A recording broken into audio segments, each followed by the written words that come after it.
It is picked up by Aaron Crocker. Over midfield, he'll run it all the way into the end zone. Touchdown. CrockTalk TV podcast. Peace.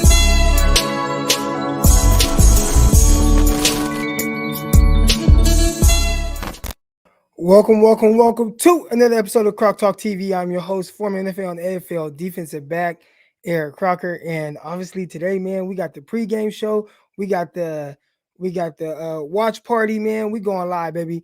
The power was never out here at my office. So the power was out back at home, but the power is back on at home. So I appreciate you, Kyle, for checking on that, man. What's good with y'all, man? Y'all ready to talk some 49er football? All right, like I want to know, and I want to give this, time to y'all. Like, what are you guys most really excited to see aside from Trey Lance? Cause I know everybody wants to see Trey Lance and what he does, and I mean this might be his last little push to be able to unseat Jimmy Garoppolo. New hat, Croc. Nah, man, I've had this for a while. It's kind of clean though, huh? Look, got the little logo at the bottom. Feel me?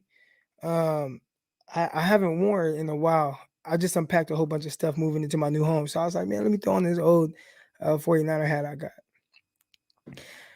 But yeah, man, unseat him. I know. I mean, I don't know. Jimmy Garoppolo, he's a starter. And what does Trey Lance have to do to get him up out of there? I don't know, man. To me, like just kind of listening to all the reports, listening to everything that's been kind of going on with the battle, it really sounds like both guys are kind of up and down. So this is my thing, right? If you got Jimmy Garoppolo and you got Trey Lance, and they're both a little inconsistent with their performances so far during training camp, right? Who do you go with? If I'm Kyle Shanahan, I'm assuming obviously it depends on what it looks like, even the inconsistent part of it, but I probably would lean towards Garoppolo. And I don't want to use the word let him hang himself, but or that phrase, but I would probably lean towards Garoppolo and let him mess it up. And if he doesn't, then great, we continue to play him. But if he does, then you put the rookie in there with less pressure on him. I mean, there's always going to be pressure. Dude's number 3 overall pick. So there's going to be pressure there regardless. But just in the sense of, we already saw Garoppolo not do well. So, all right, we can put the rookie in and, whatever happens, happens. I don't know if you can go, that route with it, but I'm intrigued. Rob, what's up, man? Rob, you want to come on and talk some 49er football with me, man? It's been too long. We're going to have to get Rob on here. Yeah. So let's see. Can Hufanga show up like he did last week?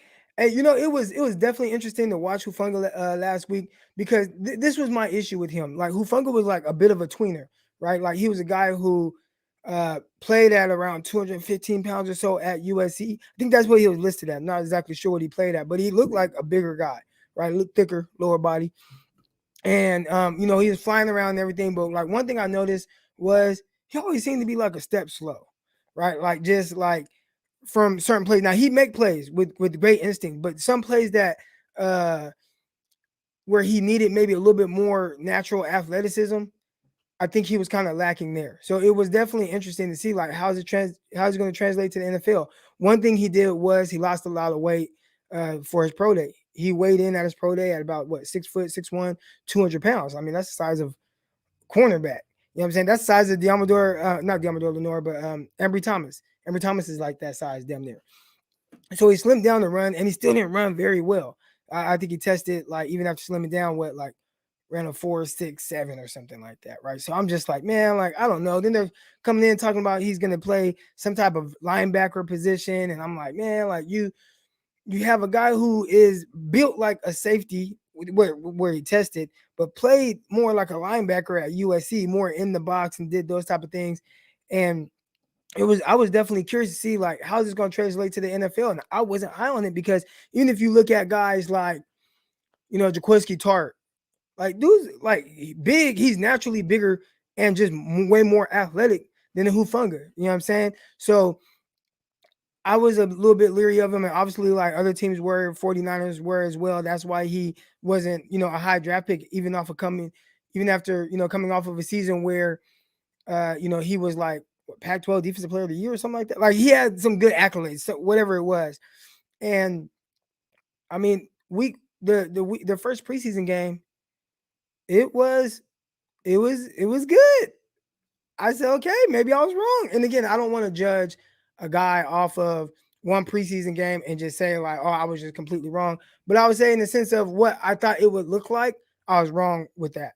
Most of the guys, like however you think it's kind of going to look, a lot of times early on you can see it kind of go that way until they figure out how they're going to win with the way that they have to win and be consistent at that. And Hufanga was one where I was just like, man, how is this guy going to win not being one of the more athletic guys on the field?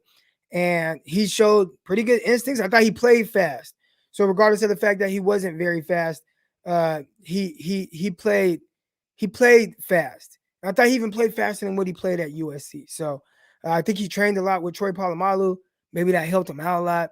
But I'm definitely interested to see how does Hufanga do after last week, which to me was very encouraging. It was. So one of the questions y'all got, man, but that was definitely one thing that jumped out to me. I like all you have to say on him, Croc. I agree. Yeah, and I'm not saying like I could be wrong. Like, you know what I'm saying? Like he was, if you watch, and we did a film study on him on this channel. So if you go back, I mean, this is a while back, right after the draft, myself, one of my guys from Crocker Report, we went on there and we watched the film. And it was my guy John Hagler. We watched it and it just nothing jumped out. Nothing popped from like a freakish standpoint on things that you really think translate to well to the NFL. But and I mean everybody's like, oh, Troy Polamalu, he trained like Polamalu was a 4.3. Like, you know what I'm saying? So like when you see Polamalu make like these freakish plays and athletic plays flying all over the place, jumping and doing all that, like that's somebody that also had freakish athletic ability.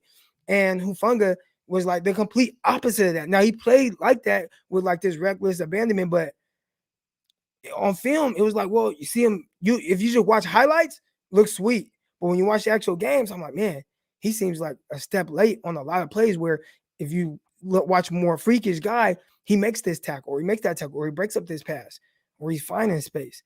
And those were things that I thought would lack with Fungus. So then it was like, all right, if he is going to be a linebacker, look at the linebackers the 49ers have now. Like, I think the one that's like the slowest was maybe Greenlaw, but Greenlaw's like 25 pounds heavier.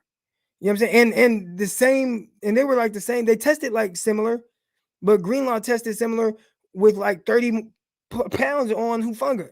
So that's why it was just all very interesting to me, and I was intrigued to see how it was going to play out. But it sounds like so far, Hufanga is doing very well. Here we go. What was this? What did I just see? I'm trying to go through some of y'all comments again. If you guys got any comments, man, you guys go ahead. How is Hurd still on the roster? Ooh. I don't think he's going to be on the roster too much longer. I think Hurd has one last opportunity. I think that opportunity is coming up next week. It sounds like they gave him some time off, having some tendonitis going on with his knee, and we'll see kind of how everything works from there with him and getting healthy. But how long do you hold on to a guy who came in, had the back injury, came back, torn ACL, got him back a year later, and he's still kind of dealing with the things that happen when you have a messed up knee, the tendonitis. I remember talking with my guy Will Blackman, and Will Blackman was telling me about how he had issues with his tendonitis. But one thing that stood out to me about what Will was saying, even with his knee injury and stuff like that, he knew that at the end of the day, like they don't want him to be injured, and he didn't want people to be able to use that against him.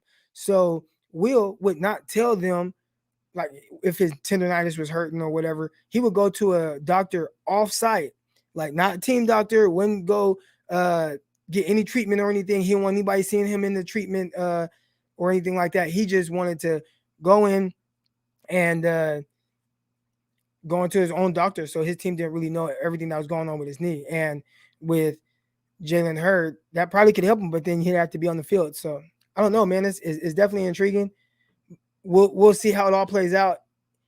If I had to guess, they might try to stash him on practice squad, or on IR. But how long do you put him on IR?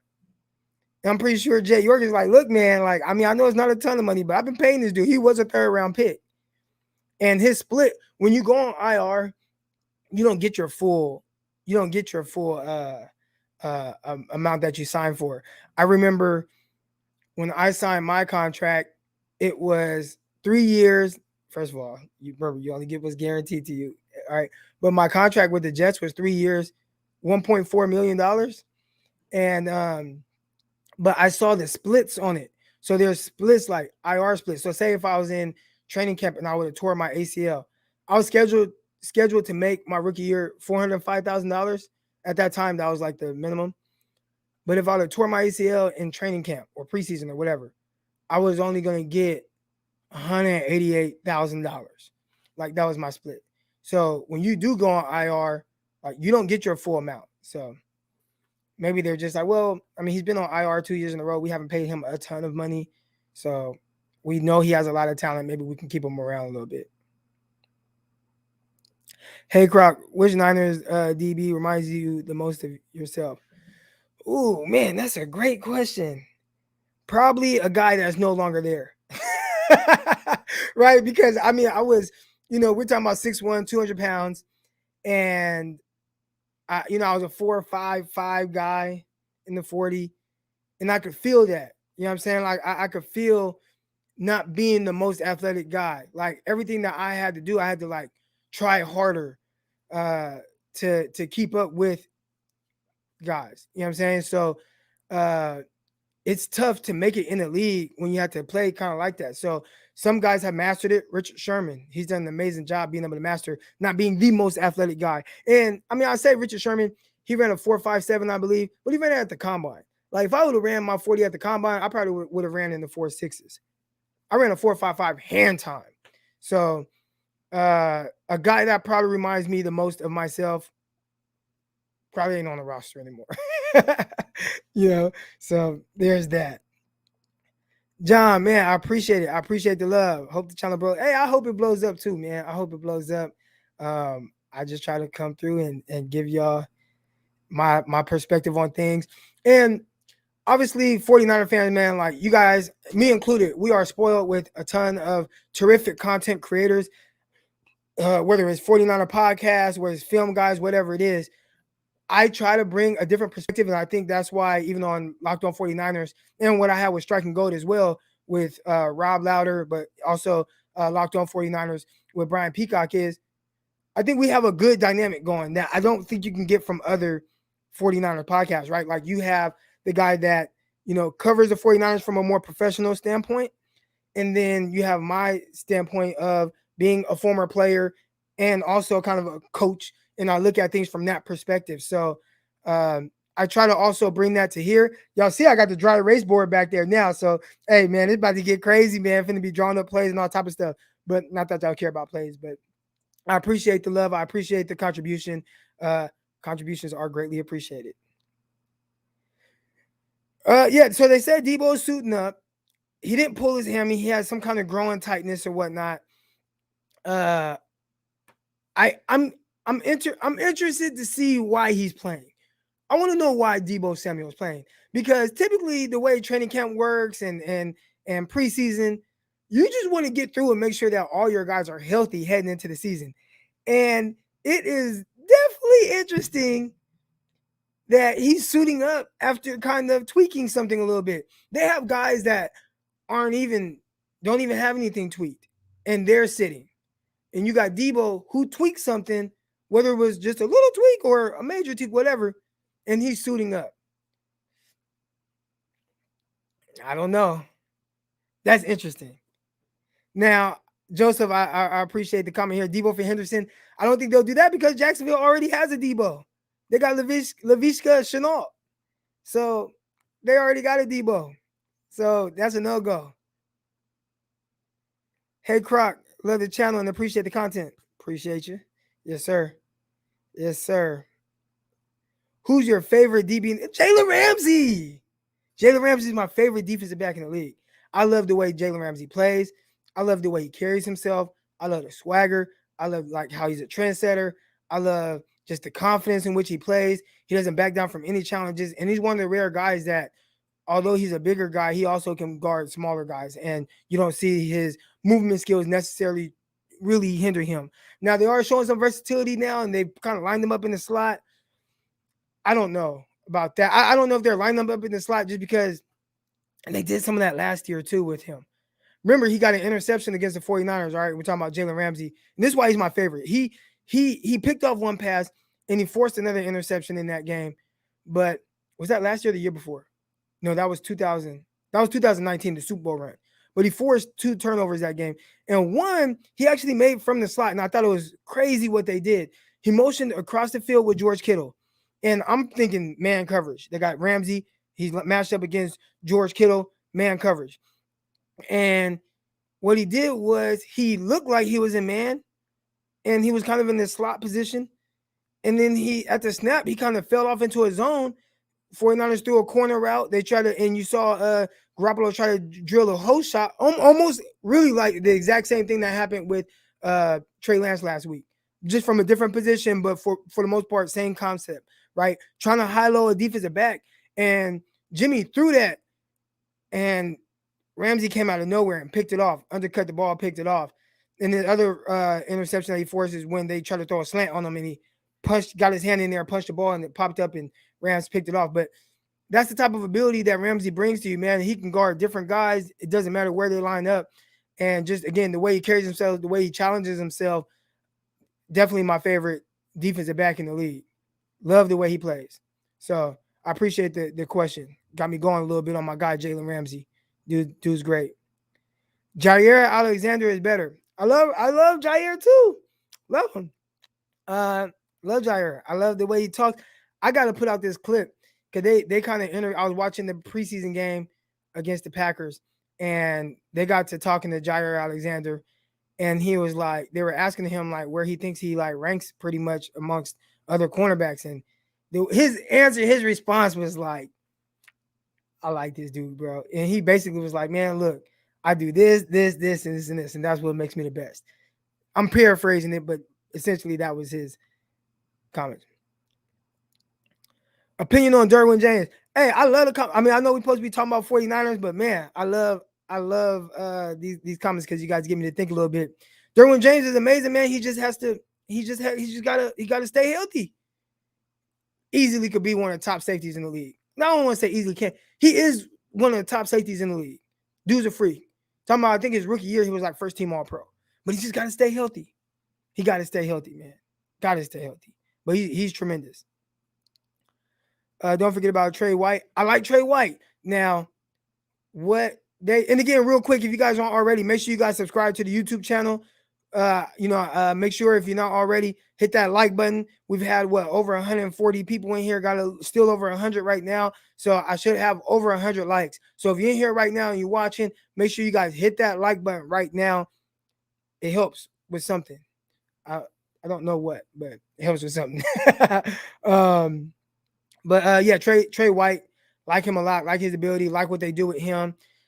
He's played a little bit more zone cover 4 stuff, but he was actually my CB1 in that class over Marshawn Lattimore, Gary and Conley. Actually, matter of fact, this was the 2017 draft. My favorite corners, and I have the tweet still, my favorite corners from that class, Tre'Davious White, Ahkello Witherspoon. 49ers ended up drafting Witherspoon, but he was my second favorite corner in that class. Really liked him. And I figured because of the way things were going, I'm like, man, this guy not going to go into the 3rd round. 49ers need to take him if he's there in the 3rd round. 49ers took him 3rd round. I was like, wow. And I actually was tweeting before that, and I was like, 49ers, you got Juju Smith and Witherspoon. You got to take them back-to-back picks in the 3rd round. 49ers had 2 3rd-round picks. I thought they were going to take I wanted them to take Spoon and Juju. Juju just got drafted like the pick before that. As soon as he got drafted, 49ers traded that pick. That pick turned into Alvin Kamara, and then the 49ers also, they drafted Ahkello Witherspoon. That's just a kind of, random backstory a little bit. Anyone see that Fred Warner, he made, number 21. Number 21. I think that's a good spot for him. I saw some people like, well, there's not 21 better players in the NFL than Fred Warner. You guys gotta just pardon me a little bit right now. I'm over here kind of messing with this, bringing my stream up a little bit. Now, the game is about to start, so y'all know basically the watch party is starting. If you were in here last week, you know I am streaming, so I'm slightly behind. All right. So if something happens, y'all don't be, you know what I'm saying? Until I say something, don't be, you know what I'm saying, out there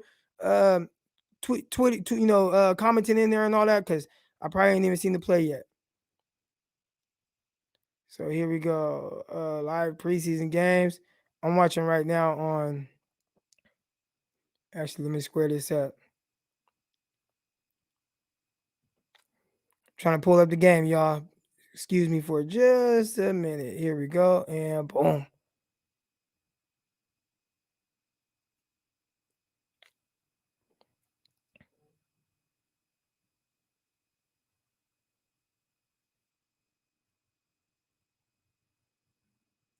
What?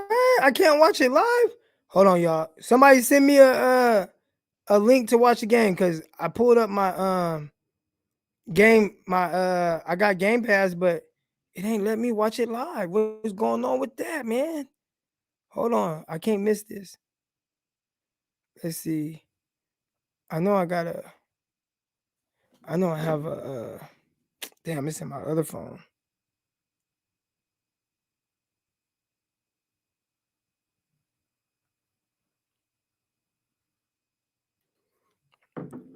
Here we go. Hold on.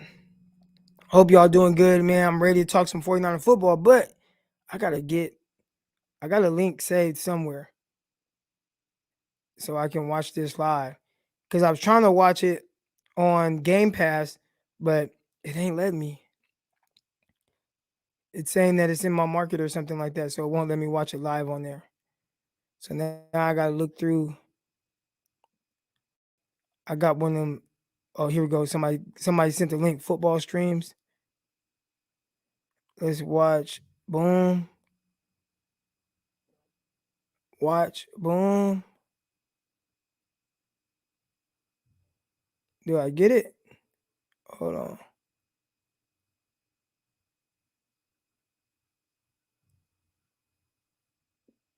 Hey, I'm live in the BIT. Uh-oh. I'm over here hitting words. All right. All right, I'm live.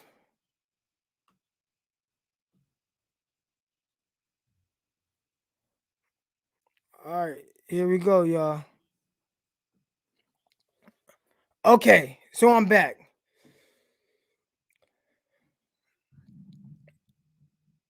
So here we go. What are y'all hoping to see, man? I hope the Chargers win. You know what? 360 Desi. Doesn't matter, man. Doesn't matter who wins this game, man. It's preseason. Ooh, okay, so let's talk about what we're looking for. All right, and I think my Wi-Fi dipped right now. Don't worry about that. But let's talk about what we're looking for. The final score isn't something that really matters. All right, it's all about what it looks like. So when you're watching Trey Lance tonight, it's all about Modesto, California Chargers fan. Hey, funny story here. I played 1 year of Pop Warner football in 1996. I was a sixth grader, 1 year. And I scrimmaged against the Modesto Chargers. This is my first year ever playing tackle football. And we were not scrimmage, it was the jamboree. And man, I got ran over so bad in the end zone. Like I got ran over, and I went home. I had neck spasms and stuff. I was laid all out on the couch. So that's what the Modesto Chargers did to me.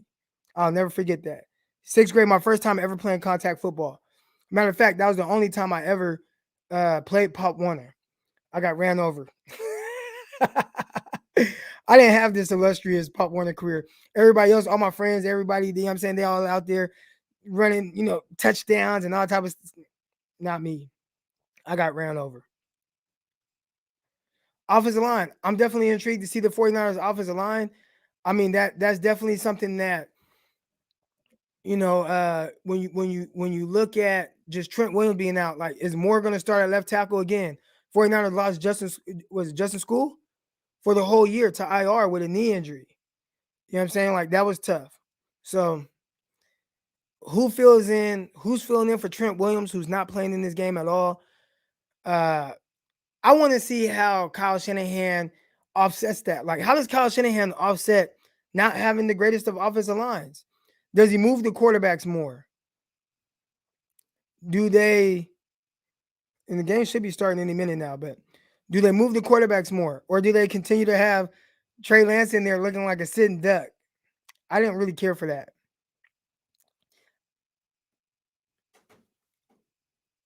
Here we go. I bet on this game. Why would you bet on that? Jimmy about to throw deep. So that's what I want to see. Like, is Jimmy gonna go out and just be the same Jimmy Garoppolo that he's been?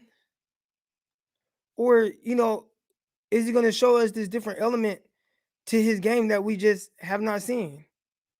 Because I feel like it is real easy to just be Jimmy that we've consistently seen, right? Like the Jimmy Garoppolo that, just gets the ball in his hands right now, quick passes, and all those things like that. That's good. It's efficient, but are you going to build on that?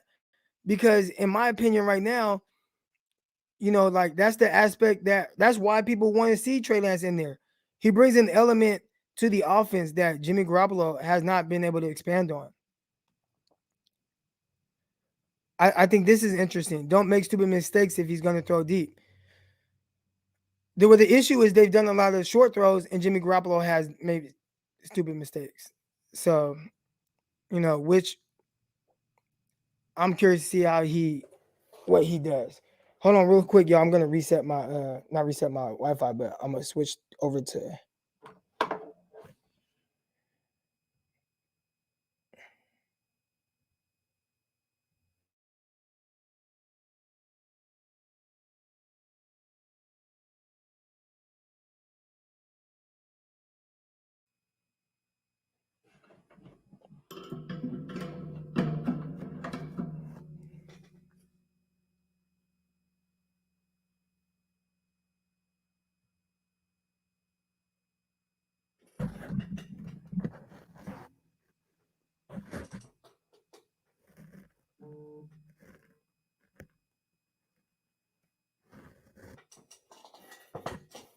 One second, y'all. 1 second, getting situated here.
All right, here we go. Can everybody see me? Can y'all see me? Can y'all see me?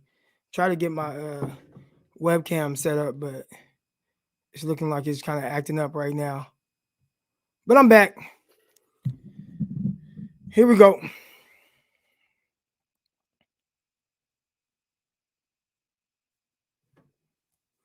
Get them back already. Get them backed up. Let's go. Let's go.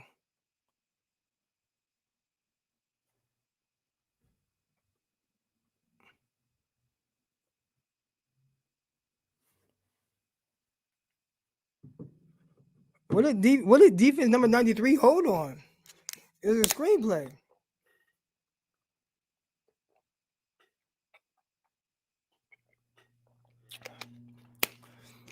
You guys see Easton Stick, he's starting that quarterback right now, and that's a guy where it was Trey Lance at his pro day. He wore a shirt that said QBU. Wow. I like that. I don't know. Defense already giving up yards. You know, I'm not exactly sure what to expect from D'Amico Ryan. I mean, we're talking about somebody that's a first year coordinator. I will say this: it shouldn't be as big of a jump. We're talking about D'Amico Ryan's, who from the jump was, he's been with this regime the entire time since 2017. Now he's not a super experienced coach, but as you know, him being a linebacker, him being in probably every meeting with uh, Coach Robert Saleh. Like, there should be a big time familiarity with how he wants to do things, maybe things that he did in his playing days that he would like to do differently now. And, having an idea of how he, wants to run everything. And with everything that they say about D'Amico Ryan, is extremely smart guy. Golly. 49ers in these penalties, man.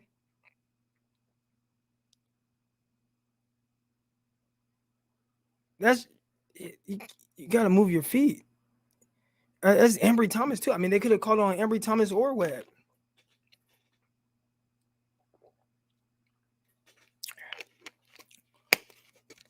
For 49ers defensive line, man, I'm curious to see if they continue to get after him. Get out that block. Now, one thing there, you see the two defensive backs. You got Webb and I think it was Embry Thomas there at the top there. One of these guys got to get off the block. You can't just.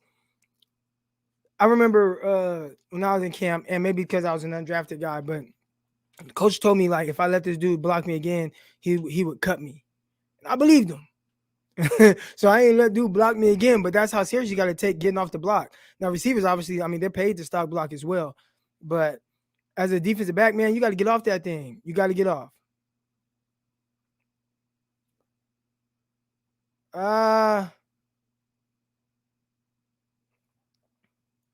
That's a sack. Eric Armstead. So I don't know how many plays behind them, you guys. I mean, how many plays am I behind you guys? It's third down now for me. Again, I'm streaming, so I'm pretty sure I'm a few plays behind if I had to guess. At least 2 plays. But I just saw the Eric Armstead sack. And that's what you want to see from Eric Armstead, a guy who his production went down a little bit. Let's see. Here we go.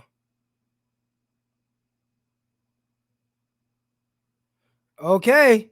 Diamador Lenore. So I just saw the Diamador Lenore pass breakup. And that's what you want to continue to see from him, man. Like, I'm really big on taking advantage of the opportunity. And if I'm like super close now, because usually I'm locked in with you guys on my I have the way my setup is, I have 2 phones. So I usually stream off of this one, and it's like super clear 4K. But right now, I don't know, something was weird with the connection. So now I'm streaming to you guys live from my webcam on my laptop, and it's just not as good quality. And I'm like, I feel like I'm just like all hella up close and personal with y'all. But with Lenore, man, like, it's good to see him just taking advantage of this opportunity, right? You got Jason Verrett, he's not playing. You have Emmanuel Mosley, he's not playing. So as a cornerback, you have an opportunity here to kind of like take hold of a position and maybe not start, but solidify you as the main guy in that rotation. Few guys have had that opportunity. And I feel like Lenore, like my guy Juan Duran said, Lenore is seizing the moment. And that's the most you can ask for from, especially from a rookie 5th round pick. Rookie 5th round pick, man, and he's big time taking advantage of that opportunity. So that's all you can ask for. That's all you can ask for from one of your young rookie 5th round cornerbacks. And you would like to see Ambry Thomas take advantage of the opportunity. And so far, and I don't think Ambry Thomas is playing poorly, but I haven't seen him make the plays that really jump out to you. Thought with all the times he got targeted last week, he had a good pass breakup on the fade down the right sideline. Did a good job being able to play through the receiver because it looked like it was kind of supposed to be like a back shoulder type pass. But ultimately, I need to see a little bit more from Ambry Thomas from a playmaking perspective, because so far we continue to see it from Diamador Lenore. He's just taking advantage of the opportunities there. Same with Hufanga. Got yes, Scott. Yes. Hufanga has had an opportunity, right? Like, all right, Jaquiski Tart, you want to be out with turf toe? Cool. All right. Oh, Wilson, you're not playing? Jefferson, you're not playing? All right, come on. Let's go. So now this is my opportunity. And I think Hufanga is definitely taking advantage of it. I wish I would have watched him on that drive. I didn't watch him yet. I need to start taking some notes. Got my little notepad here. But just kind of jot down, because right after this I go live with my guy Peacock and we record. We give mostly like kind of our just general thoughts. All right, we got Jimmy G. Again, I'm behind you guys, so don't spoil anything, man. Don't spoil anything. I'm a couple plays behind. Right now, I'm seeing Jimmy G come out right now. I want to see what they do to get him in the groove. Comes out in shotgun. Run to Hasty.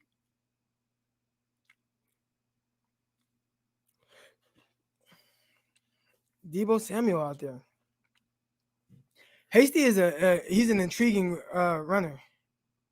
Guy that kind of is a little bit more of that shifty guy, bounces around a little bit more, kind of like a Deontay Freeman, Kyle Shanahan had over in Atlanta. All right. Again, don't spoil y'all, because I'm behind. I'm behind a little bit. Let's see what we got here. Juice and shotgun. Nice catch. Way to carry, guys. Good job by Jimmy Garoppolo. Kind of just staying pat there in the pocket. Didn't panic or anything. Got the ball out. Made the right decision. Thought everything started to kind of close in a little bit. Looking at that replay from end zone view with Jimmy Garoppolo on that second down completion to Kyle Juszczyk, twitchy in the pocket, twitchy feet, eyes moving quick. I think that's one thing that Trey Lance can definitely improve on. That's one thing that Lance can definitely improve on. It's seeing the field faster. I think with Lance, that's something that's going to happen with experience, right? Like I don't even think him just sitting is going to improve on him seeing the field faster. I think he's going to have to like develop that as time goes on. And Jimmy Garoppolo, you would hope he does these things. I mean, he's in his 8th year. Trey Lance is in his 1st year, so it's going to definitely look different from that standpoint. What's the trade-off? You know what I'm saying? What's the offset? Play action.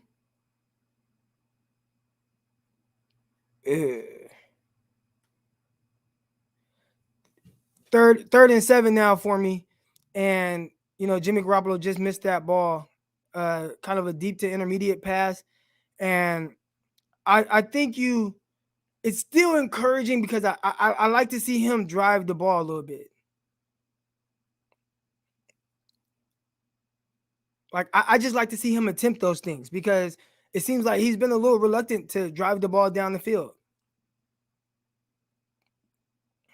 Here we go. 3rd and 7 for me right now. Jimmy G drives back, stands in the pocket. Twitchy. Ah.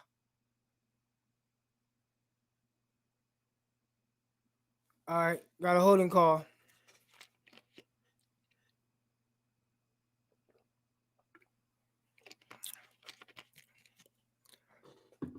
Now, if Davis isn't held, that pass is probably on target. I mean, if Davis doesn't hold. Can I see the replay?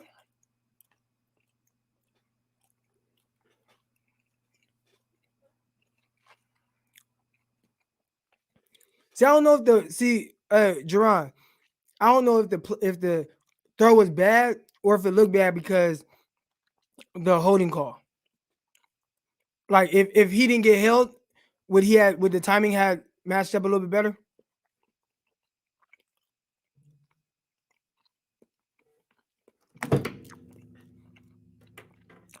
I got group chats going off in my phones and stuff.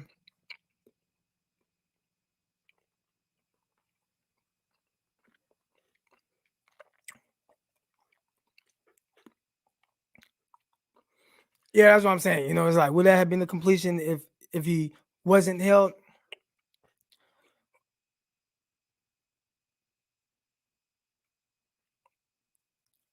I like the way Gallman runs.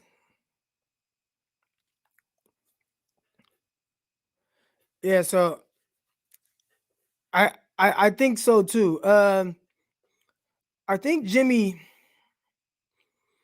he is who he is, and I think he's kind of struggling with that, right? Like, you hear me come on here and talk about how I want to see Jimmy Garoppolo push the ball down the field.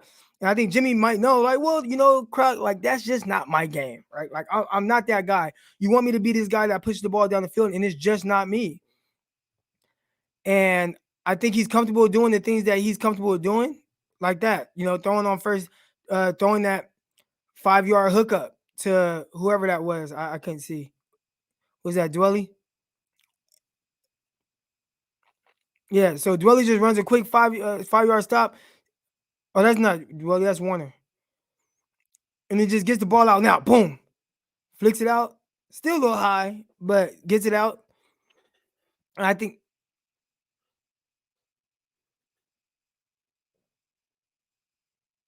are these Charger radio or TV guys?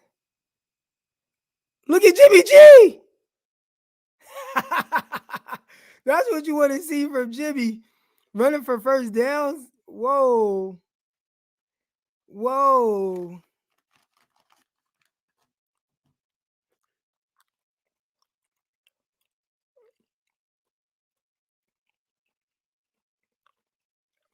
Hey, this is correct. And plays like that right there, Trey Lance had the opportunity to make plays like that, and he just didn't last week. He stood in there and threw the ball instead. This is a good drive right here going for Jimmy Garoppolo.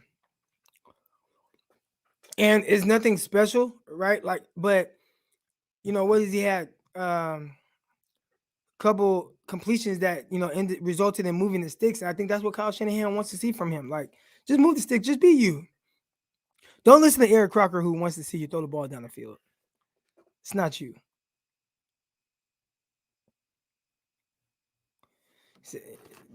Kyle Shanahan told him, don't listen to me. Again, I appreciate everybody that's tuned in right now. If you haven't already, make sure you guys hit that subscribe button right now. Hit the like button.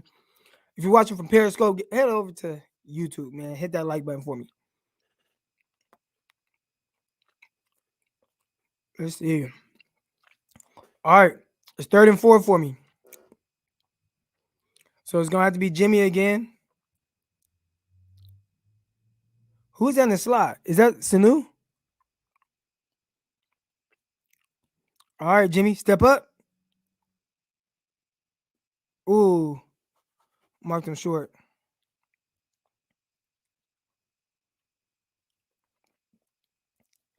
That is Sanu. All right, here we go. It's 4th down. I'm pretty sure 49ers are going for this.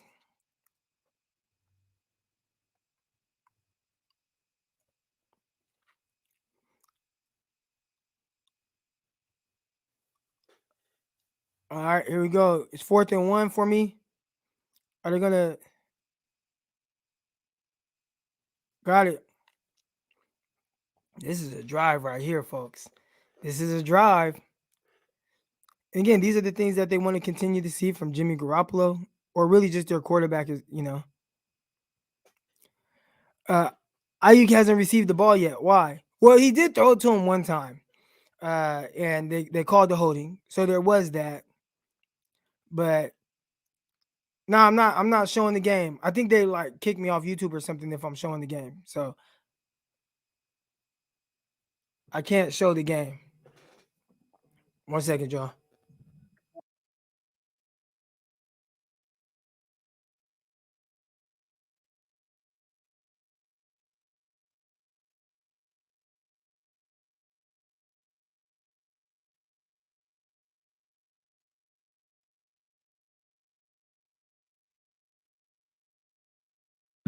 That makes you lying. I know, but he's got to be out there because he's not somebody. Fucking bold. I don't think Jimmy Garoppolo has like earned the like.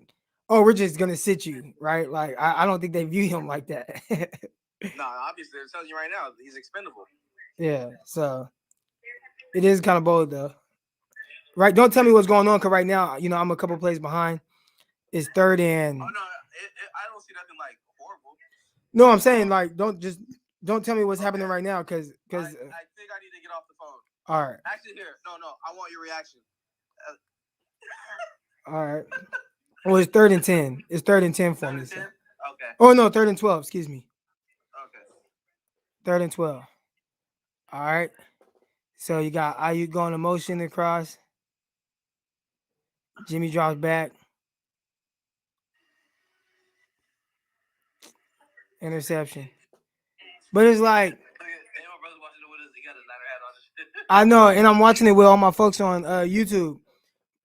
But upset is like, why the high throw?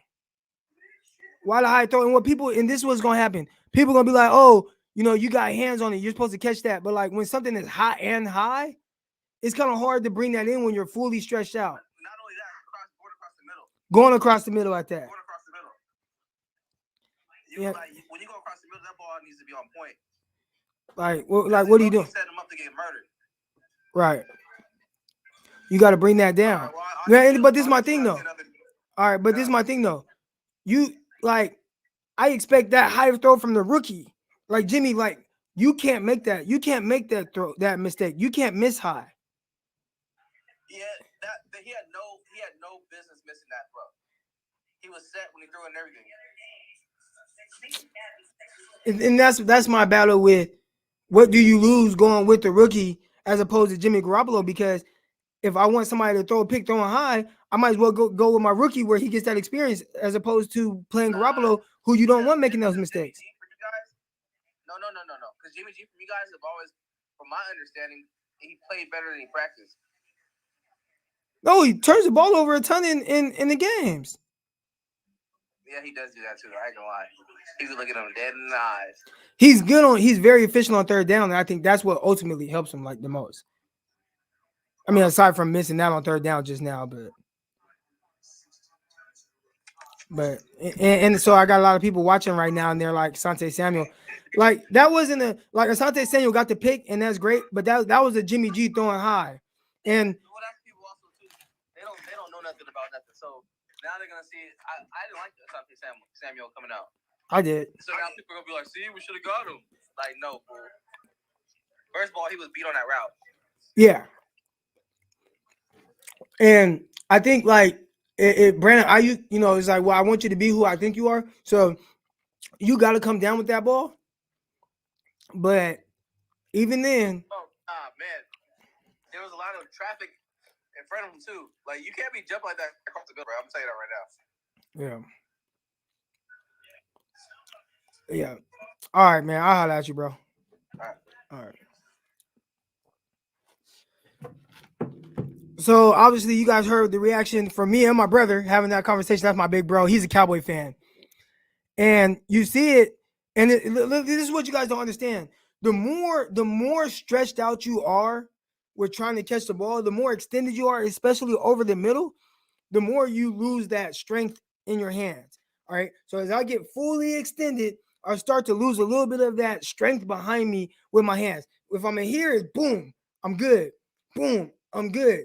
But the more extended I get, especially over the middle, with people maybe running towards me, you start to lose a little bit of that.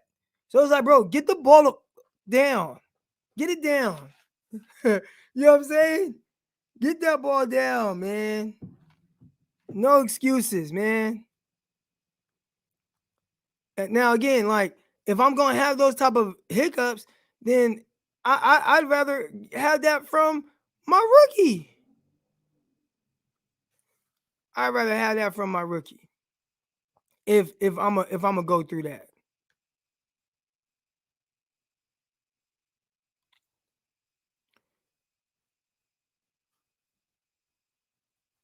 Hold on.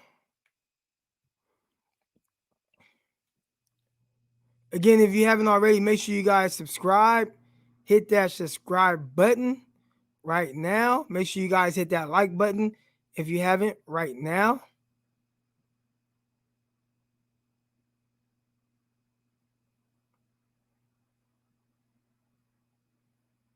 All right, I appreciate everybody that's tuned in. But yeah, people they might put that on Jimmy. I mean on the rookie Ayuk. But Jimmy, you got to get that ball down. You got to get it down. You can't leave your receiver out there to dry, hands fully extended.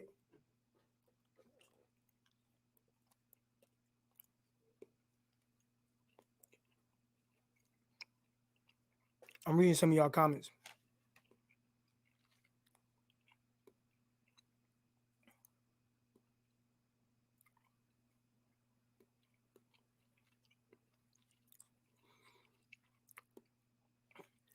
Yeah. Now this is the thing, like, yeah, they are career mistakes at this point, and so that's my thing. Like, what do you miss? What do you miss having Garoppolo instead of the rookie? Because you don't miss the turnovers. However you look at it, however you spin it.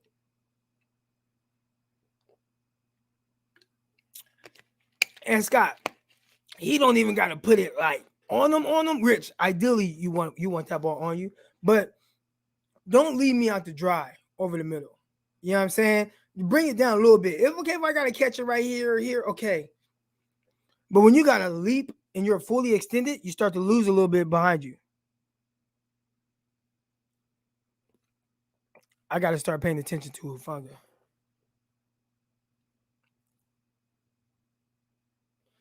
I think, yeah, and at least 3 passes Jimmy G threw a trash. He threw the high one to Warner, which was really high for no reason. I mean, he threw that one high, so some of it could be him being excited. But again, I chalk it up to like at the end of the day, it's like Jimmy, you've been in the league 8 years now. I'd like to see some better passes from you.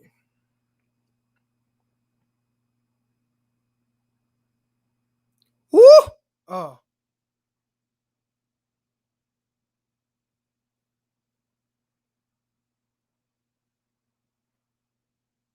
And it was crazy because Jimmy G had a good drive going. High passes. I'm noting it right now. Where's my pen? Let me talk about that.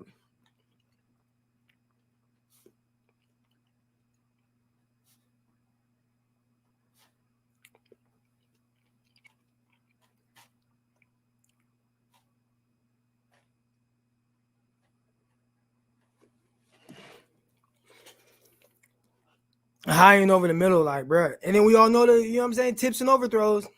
We all know what happens with those. Interception.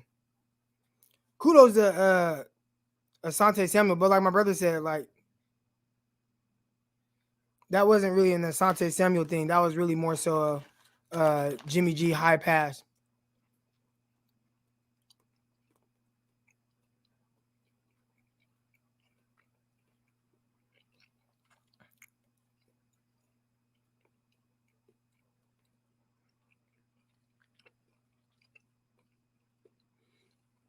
Oh yeah. First quarter's coming to an end. What do you guys think so far? Obviously, we had the mistake by Jimmy. I mean, dang, was this not the fastest first quarter ever? 49ers like had the ball one time. Was not expecting to see that. One time. So are we gonna see Jimmy G again? Because I know they wanted to play him like a quarter.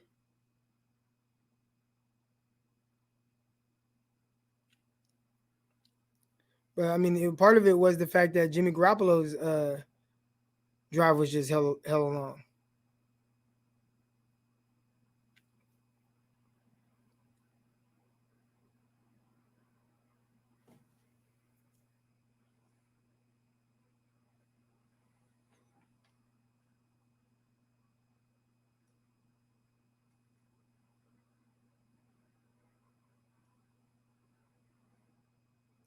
Trey's coming in.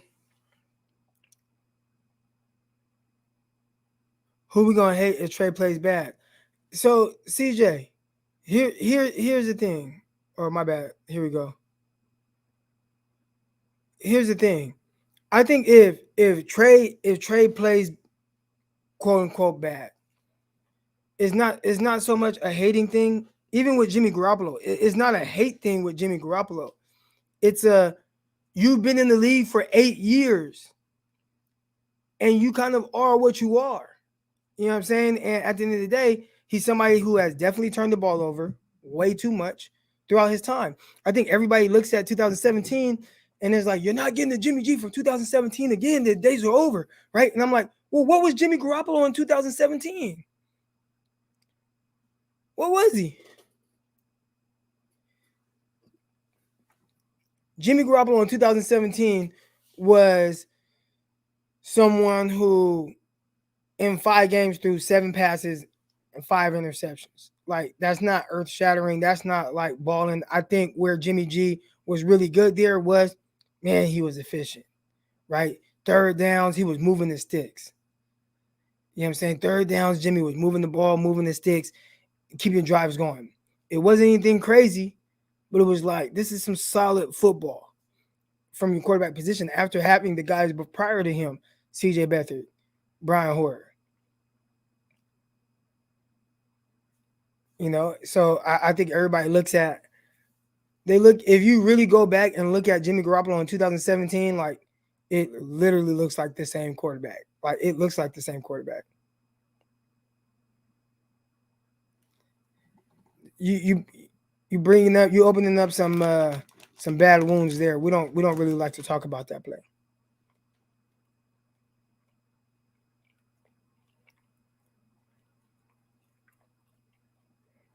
Good job.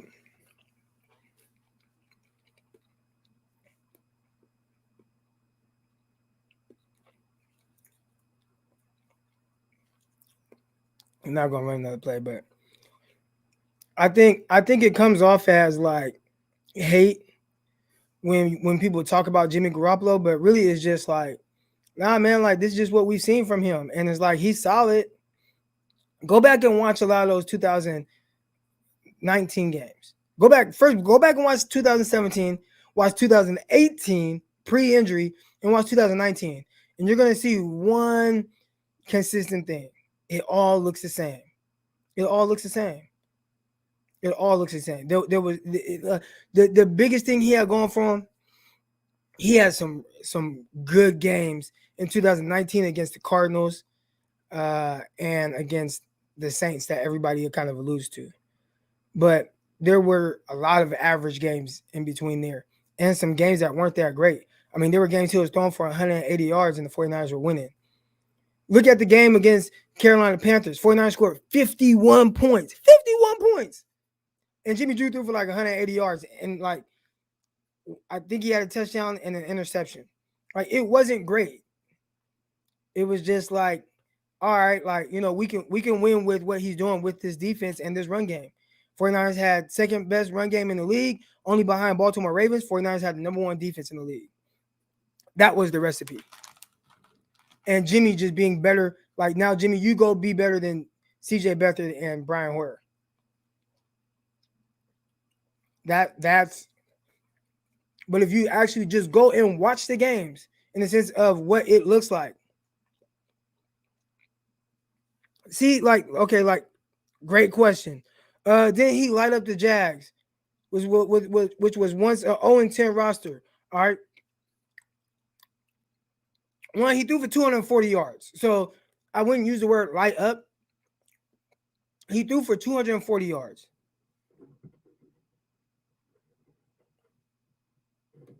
Hold on 1 second, y'all. I got a phone call. Yo. What's good? Oh yeah, no, you can shut it. I didn't, like I said, I saw like a kettlebell down here and some posters and stuff. I didn't. Oh, okay, yeah, I probably forgot to go. Yeah, I forgot to go back up and get that. But I didn't want to leave it wide open if you didn't intend for it to be left wide open. Oh yeah, no, if you can close it for me, I appreciate it. Yeah, I got you. All right, good looking. Later. But yeah, guys, so let's talk about this. In this game, it's like he threw for 240 yards, and it's crazy because we look at 240 yards for Jimmy Garoppolo as lighting up the opponent, which was a really good opponent, 240 yards. And I think he even had a red zone interception in that game, if I'm not mistaken, right? Didn't he have a red zone interception? The ball like got picked off in the end zone. So like we look at games like and that wasn't 2018, that was 2017. But you know, we don't mention the pick six from Dante Johnson. You know what I'm saying? Like the takeaways the 49ers got. It's like, nah, like Jimmy G. Right? And we talking about 240 yards and like a touchdown and an interception. Like that's not really lighting it up. That's why when Jalen Ramsey was asked about it, he was like, that wasn't Jimmy G. Like that was the scheme. He was like, yeah, like Kyle had a good scheme, like good scheme against our defense. Like it wasn't Jimmy G. That's what Ramsey said. Everybody just looked at, oh, Ramsey's salty. But Ramsey was really just keeping it a buck. Good sack. Ekubum. I don't even want to try to say his name. Ebukam. But yeah, it wasn't necessarily what people think.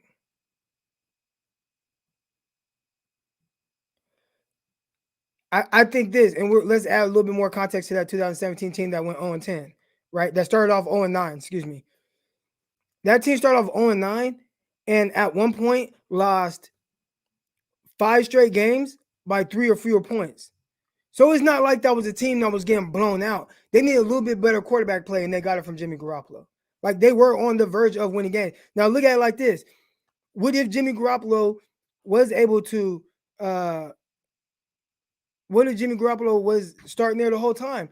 I would probably assume that the 49ers win a majority of those games that they lost by 3 or less points. Again, 5 straight games they lost by 3 or fewer points. I think Jimmy Garoppolo helps, and he probably wins those games.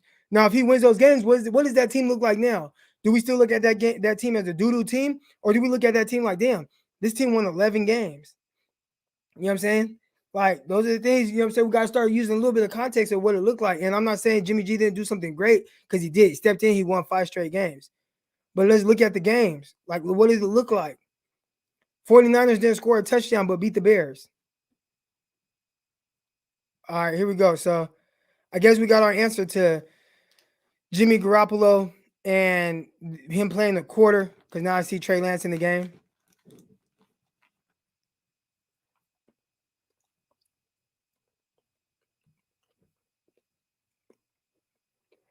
All right, again.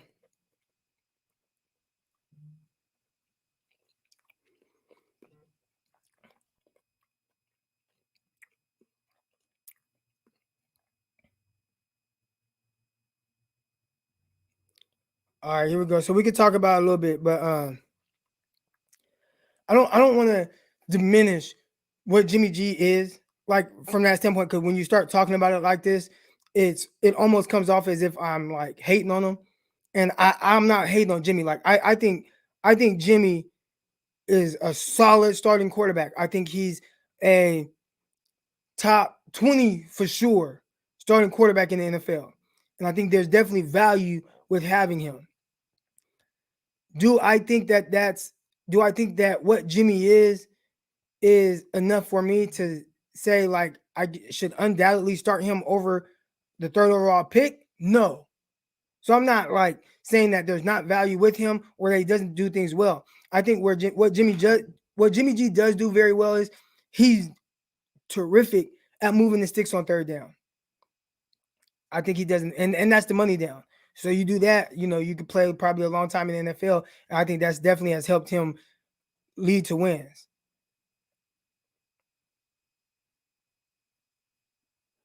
You know what I'm saying? Like again, I'm not saying that Jimmy's bad.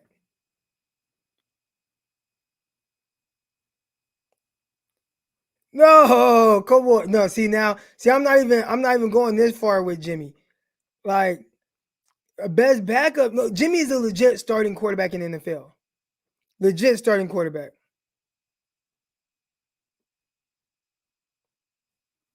See, I got everybody else in here saying that he's not a starting quarterback. I'm saying he's a legit starting quarterback.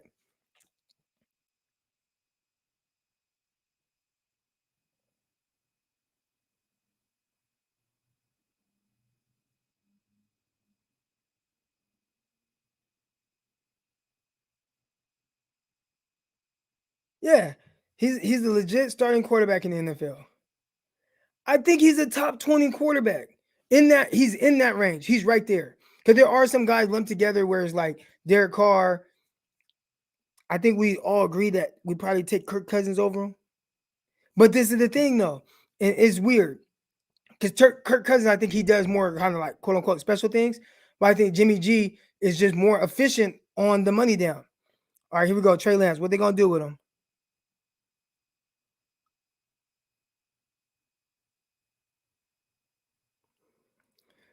Plays like that, so the first play that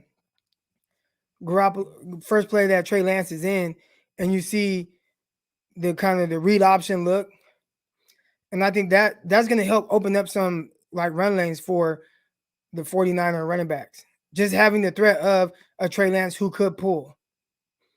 It's interesting seeing him come out and be in shotgun because last week when Trey Lance came out, he was under center. And now again, second down, he's in shotgun again.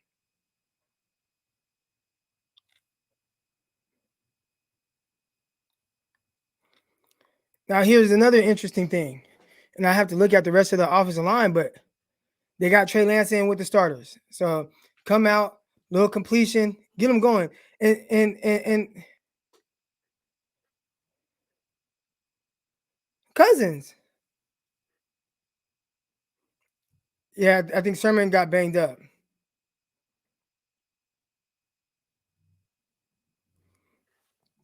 Here we go. Let's see if they roll him out. See, straight drop back.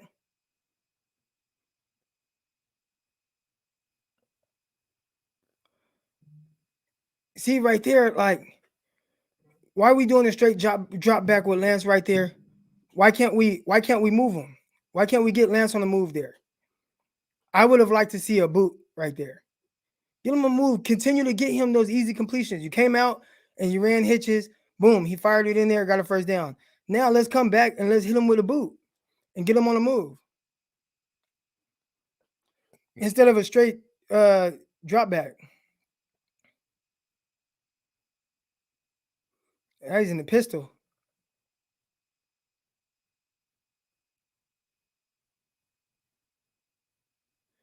All right, got third and long.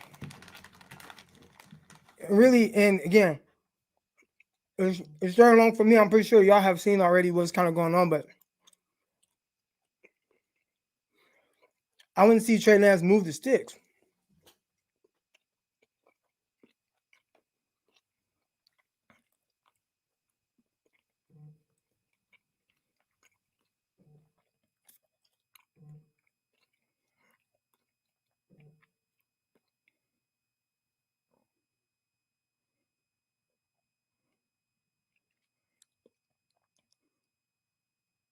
Oh, time that blitz up.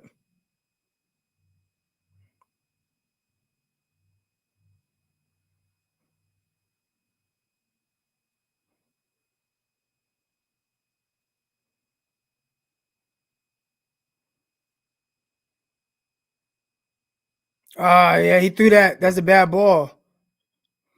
That's a bad ball. I know we're gonna put it on the receivers, but you can't throw again. We talked about it with Jimmy Garoppolo, and we'll say the same thing with Trey Lance. You can't throw high and behind somebody that's going over the middle. You got to put that ball on them, especially with how hot Trey Lance is throwing the ball. Like you can't throw it high and behind.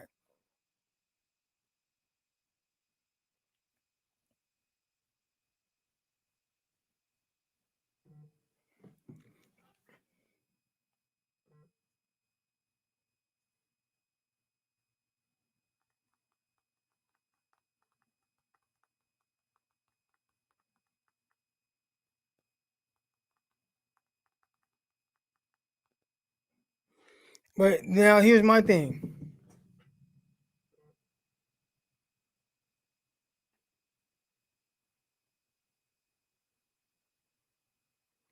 Here's my thing. Right. Debo was wide open. He was. You got him in stride. And that's one thing that I think if you talk about now, if you want to start talking about the differences between Jimmy Garoppolo and Trey Lance, I think Jimmy Garoppolo typically, especially on that intermediate throw right there, he has guys in stride.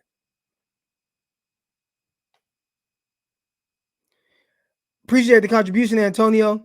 That's the problem. People confuse criticism with hate.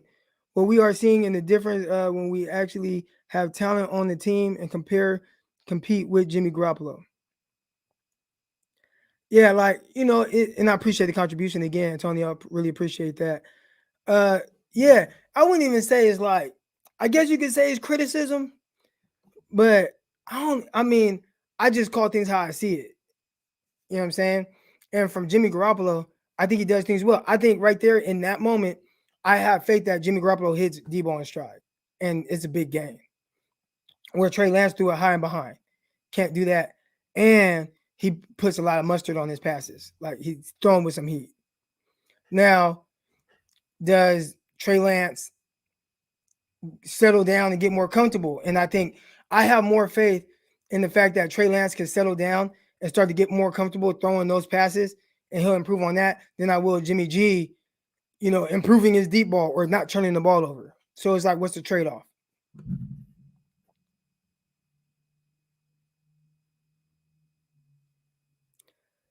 I think Jimmy does hit those in stride.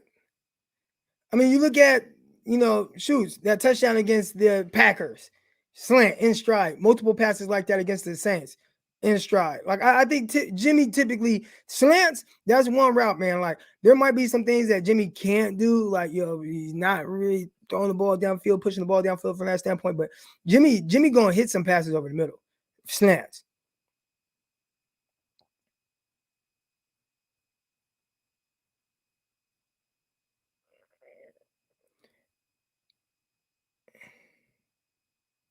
It is good to see. It wasn't his hammy, it was his glute. We get straight street. 49ers D line is eating.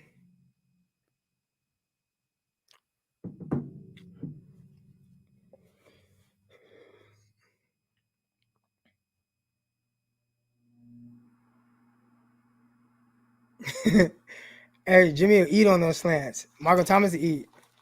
Michael Thomas ain't cribbing them though. 49ers got the receivers that are cribbing.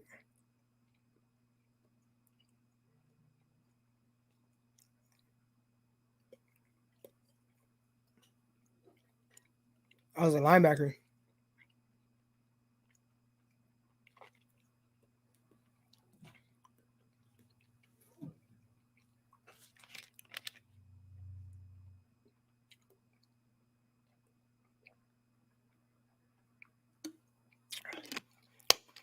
Who is that? Who is that? Who's that wearing? Oh, is that haha Clinton Dix wearing that nasty number?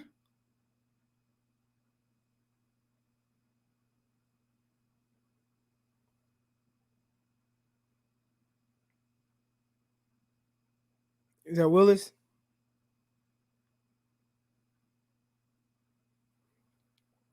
Nice sack, Willis.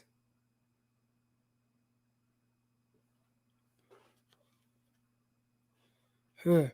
Willis was somebody that he was intriguing when he was coming out of college. Was he at Kansas State, I believe? And I thought he was gonna be good. It was crazy to see him kind of slip. I guess you could say slip in the draft. He ended up going like third round.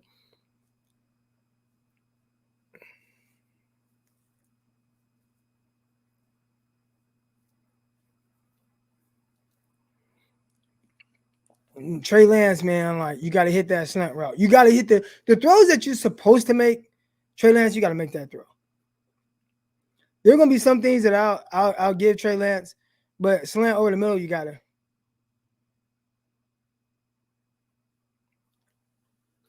49ers ain't giving nobody number 21. That was Frank Gore's number.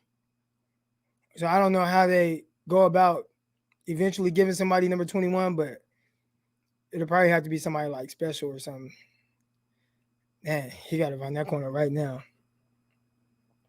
Receivers are either reaching up or going to the ground on many of Jimmy G's intermediate throws. I think you are misremembering Crocky. I could be, and that's the thing. Sometimes we remember the things that we want to remember. So maybe I just remember Jimmy Garoppolo being good on slants, but I feel like Jimmy was really good on slants.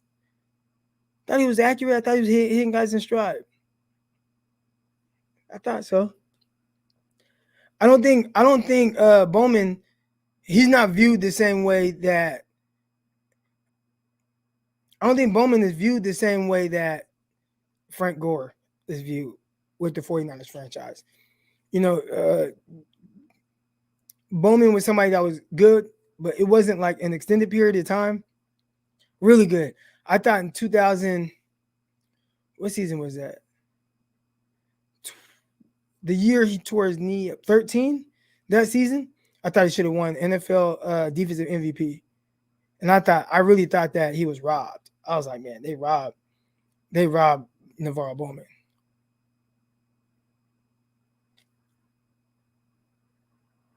I was like, damn, they robbed Navarro Bowman.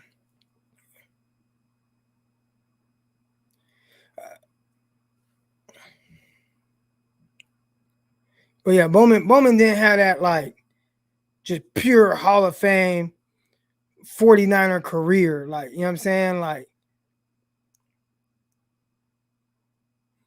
here we go. Come on, get my guy on the move.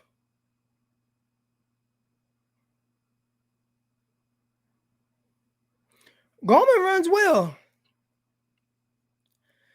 Yeah, they gave it to Luke because he's white. No, I wouldn't say that.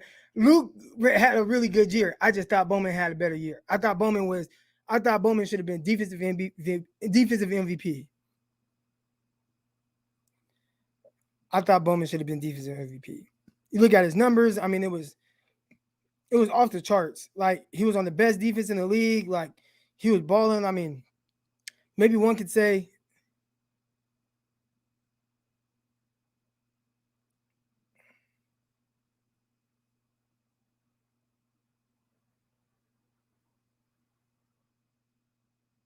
He didn't even get back to the line of scrimmage. All right.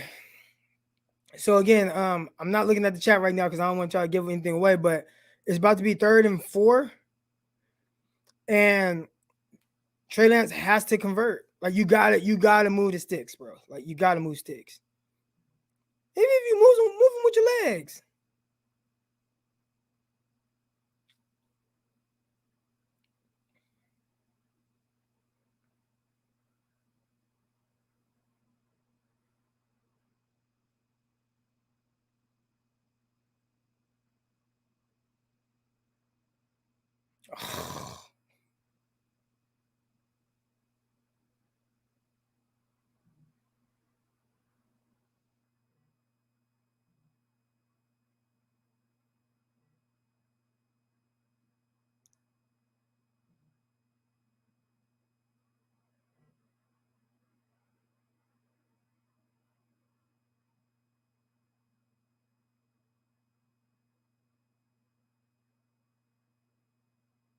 Clearly, I'm disappointed.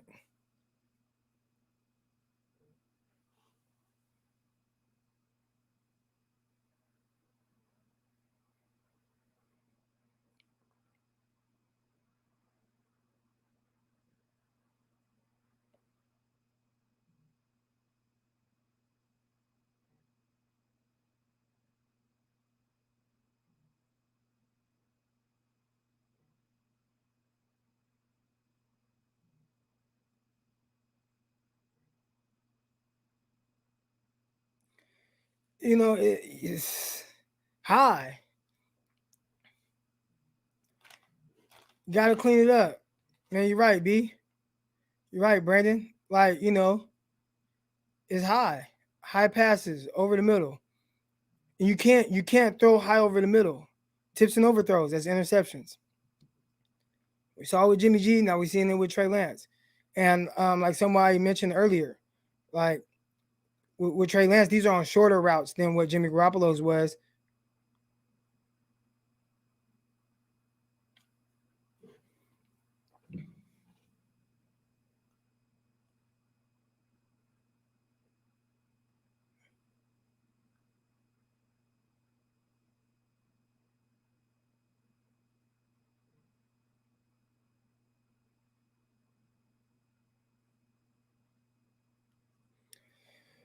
Yeah.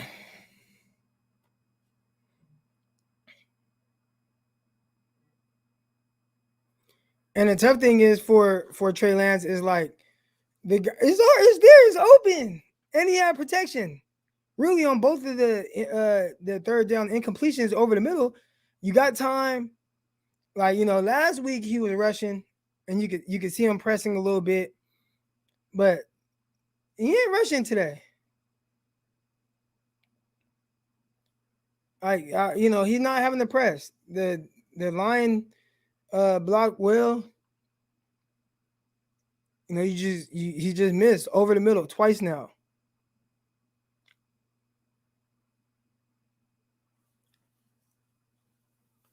Missed twice now, high and over the middle.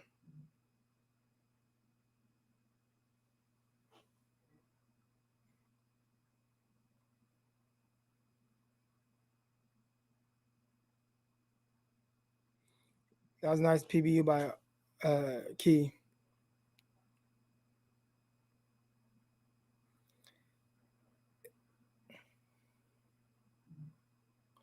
If you guys noticed, did you guys see Trey Lance on the interception? He hitched.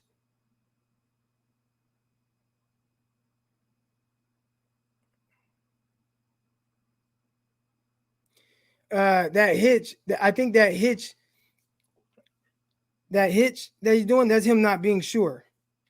So I talked to my guy Greg Pinelli. You guys know on Mondays I talk to my guy Greg every Monday morning. And one thing, what? One thing that my guy Greg talked about.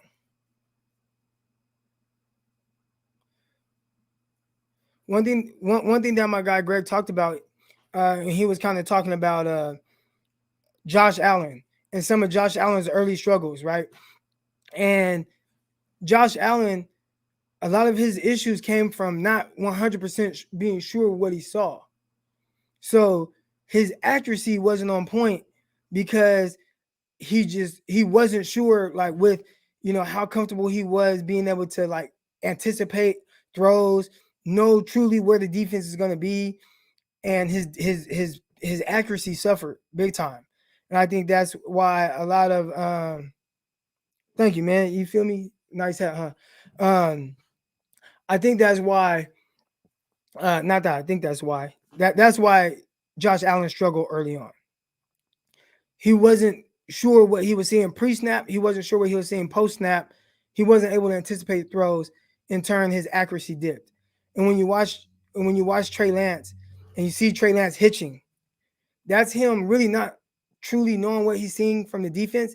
And then he's trying to wait for something to get open. Then he's throwing it all upper body. If you look at Trey Lance, a lot of it right now, what's going on is not really stepping into his throws right now. And I think that has a lot to do with his accuracy. You know what I'm saying? Or inaccuracy. So yeah, my boy Greg Pinelli, I do Monday morning quarterbacks with him. Played quarterback, trains quarterbacks, trained Josh Allen. Does a lot of work with Josh Allen.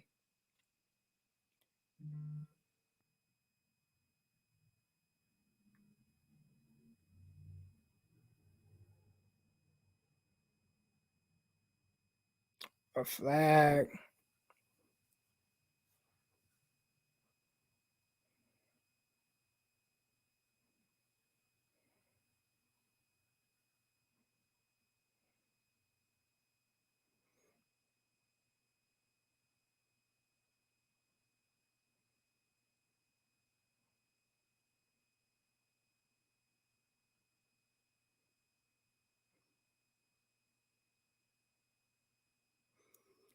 Damn, I mean, he threw it on. He threw the flag on. Where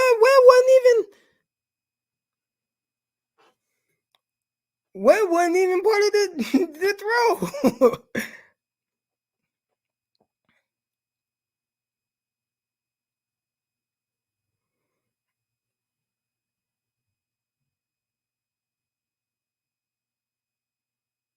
Oh, nice job, Stick.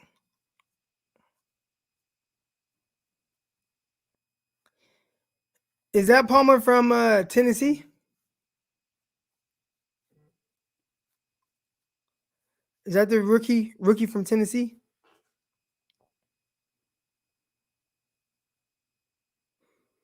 This is not Joe Montana to Dwight Clark. Get out of here.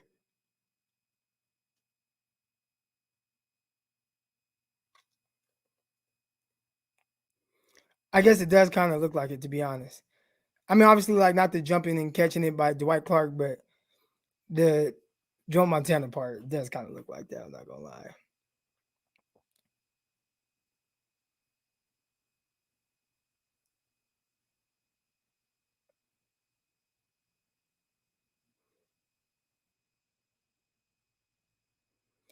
But yeah, let's see it, Trey Lance, man. Got to put a drive together. I think the biggest thing is like getting Trey Lance comfortable with where he's seeing post snap. And if I take anything away from talking with my dog, Greg Pinelli, I will have Greg on here Monday, tomorrow morning. We'll come on here at 1 o'clock. Or 1 o'clock Central Time, 11 a.m. Pacific. And we'll talk about that. We're going to talk about why the high misses. And I truly think that a lot of it has to do with him. I think Jimmy coming back in. What? Hell no, they better not. Jimmy's done. But a lot of it has to do with him not trusting what he's seeing post snap. And that's why you see the hitches. If you guys remember, if you guys watch like a lot of the training camp practice clips against the Chargers, and Trey Lance threw a touchdown to, I want to say it was it the running back or not the running back? He threw a touchdown to River Craycraft, and he went all the way through right, but he went left, and he's then he finally threw it, and he's hitching because I don't think he knows exactly what he's seeing post snap. He's just trying to react.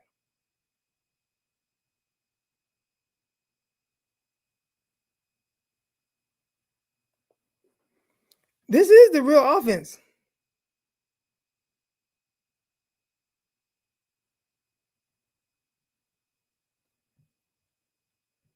It says they need to roll out Trey with right offense. This is the right offense. This is you got Ayuk. Isn't Ayuk still out there? I mean, he's out there with Sanu. He threw the ball to Debo high over the middle. Look up the offensive line. It's Tomlinson in them. Now you are missing like Alex Mack. You are missing Trent Williams, but aside from that, and Mostert and Trey Sermon, but I mean it's the offense.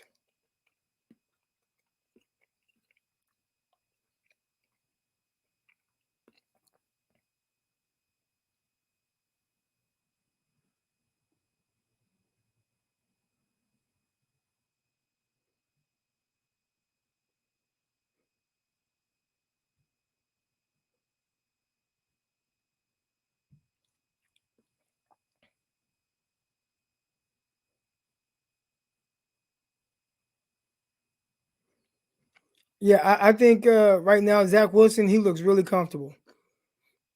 He looks really comfortable. Zach looks comfortable. Mac Jones definitely looks comfortable.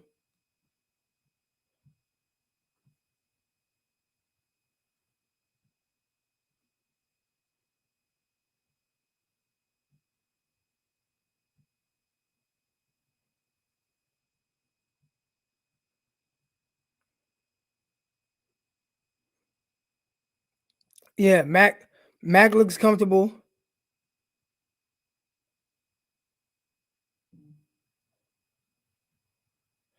All right, don't tell me what's going on, cause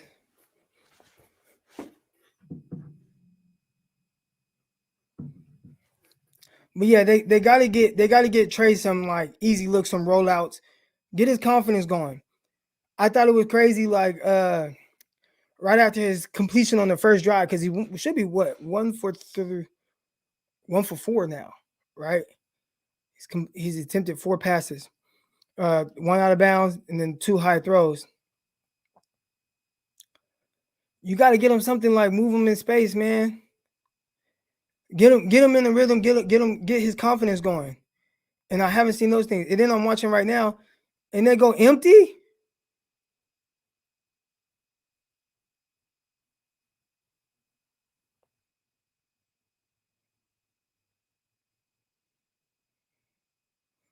I don't like that. But like Trey Lance, you can take off.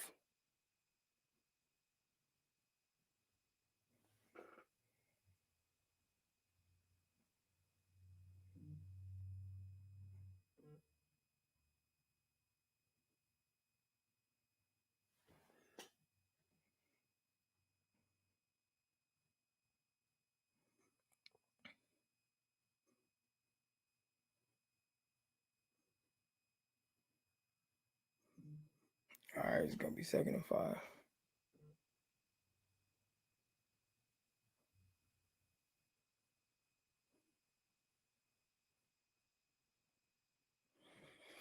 Third and 5.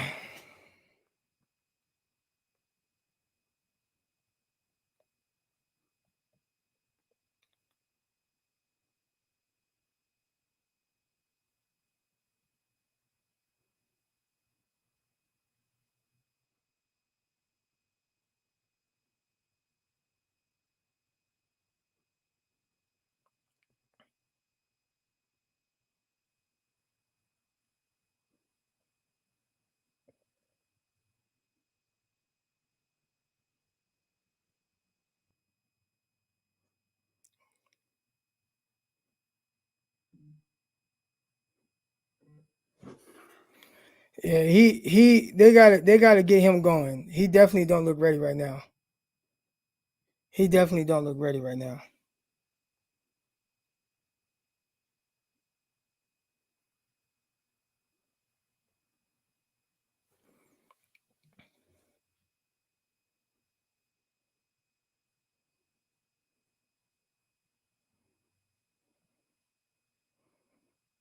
So I guess really the only thing that you can like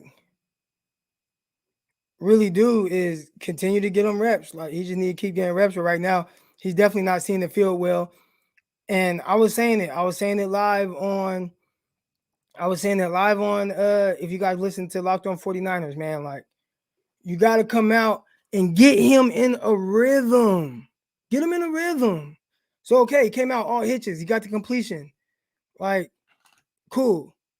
But after that, like, where's the boot? Where's the throws in the flat? Like, where's the get him on the move? Like, have field reads.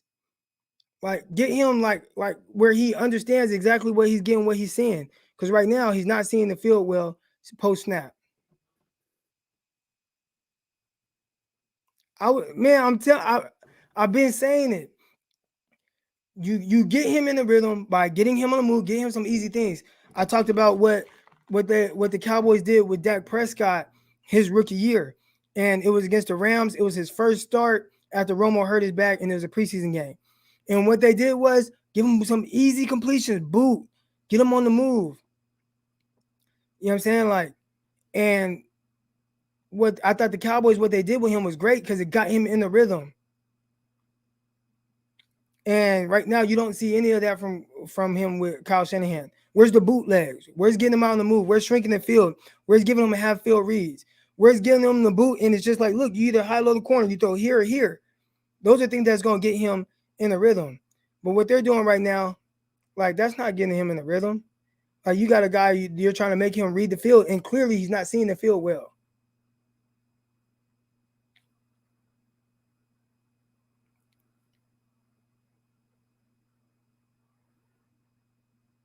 That's just my opinion.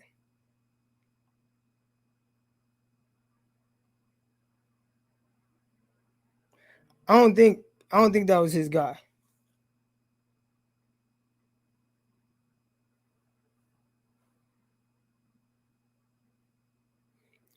And when I say that guy, I'm talking about Mac Jones. If Kyle Shanahan wanted to draft Mac Jones, trust me, like Kyle Shanahan would draft Mac Jones.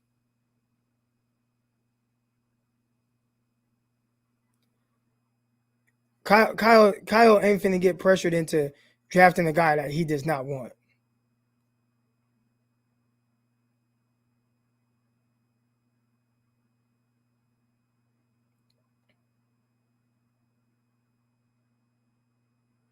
If Kyle wanted Mac Jones, Kyle would have drafted Mac Jones. I'm not saying Kyle didn't want Mac Jones. I'm saying like, because I'm pretty sure he liked both guys. But if Kyle would have wanted Mac over Trey Lance, he would have drafted Mac Jones.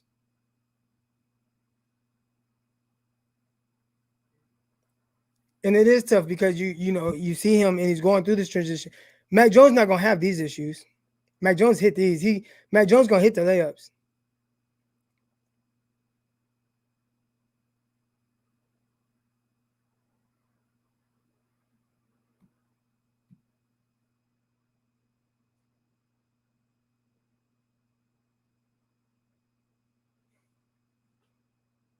So looking, I haven't even really got a chance to really announce Ambry Thomas. And then Ambry Thomas gets bombed on. Guyton, man, that man can run. Yeah, that QB, man, that's Easton Stick. He's from North Dakota State as well. He was like a 5th round pick. That was a dime right there on Ambry Thomas.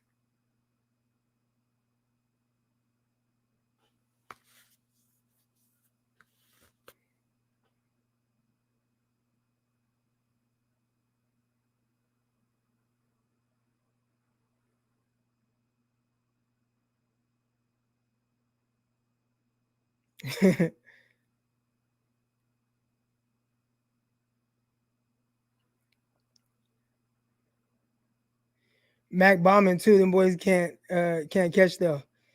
Yeah, he threw that one in that first game to the dude. I think he had some dreads down the left sideline. That was a terrific pass. I just thought it was really good defense. So I won't put that on the receiver as far as like that drop. The defensive back had his hand in there and stuff.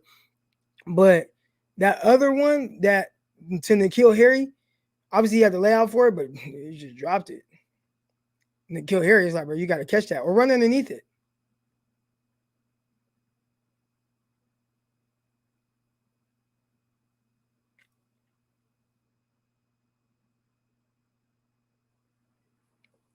Yeah, N'Keal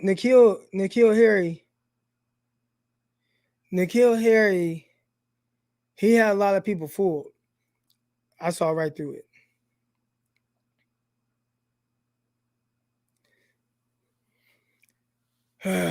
Yeah, N'Keal Harry, watching him, I was telling people like, cause they this is the issue, man. People watch the highlights and it's like,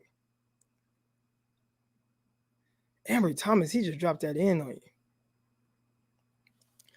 But N'Keal Harry, people watch the highlights, but when you watch the games, he struggled a lot to kind of get that separation. And when you watch highlights, it's like, well, he doesn't need the separation. He's gonna make the contested catches. But a lot of times people just notice when you make the big catches and they watch the highlights and they see that. So then they just think that, oh, well, you don't need, you don't have those issues or whatever. But really, when you watch him and you're watching him from like an analysis standpoint.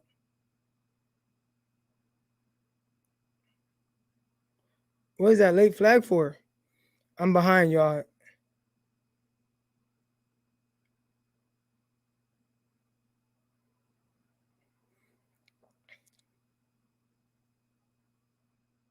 Wow.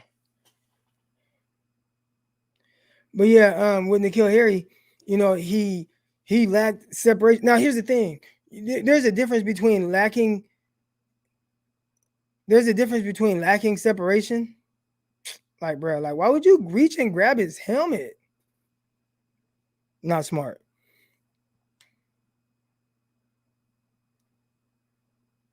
There's a difference between like, oh, I'm struggling a little bit to create separation. There's a difference between that and having the ability to. So there are some guys where if you see the looseness, if you see the fluidness in his movement skills and stuff like that, it's like, you know what, like he can work on developing releases, or he has the movement skills to be able to add that to his package to be able to, work his releases and do well. And N'Keal Harry, I just didn't see it in him. And I've had some of the same issues with Jamar Chase. A lot of people just thought I was crazy, but I'm like, man, like I don't see that ability to be able to build onto that. I could be wrong, but I felt like he'd be better suited to play more in the slot. Now, again, I said some of these same things with AJ Brown, and it hasn't slowed AJ Brown down at all. But you're watching Jamar Chase, and it's like he's gonna have to be AJ Brown to be successful.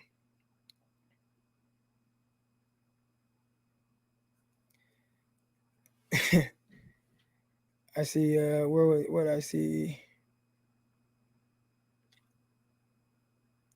Trey is absolutely garbage. He isn't even the best quarterback for North Dakota State on the field.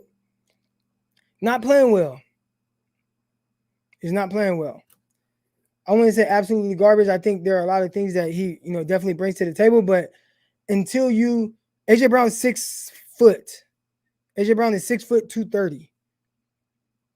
So I'm looking at this, Brandon. AJ Brown at the combine, he measured in at 6 foot 228, I believe. 6 foot 228. I think that was AJ Brown's exact measurements.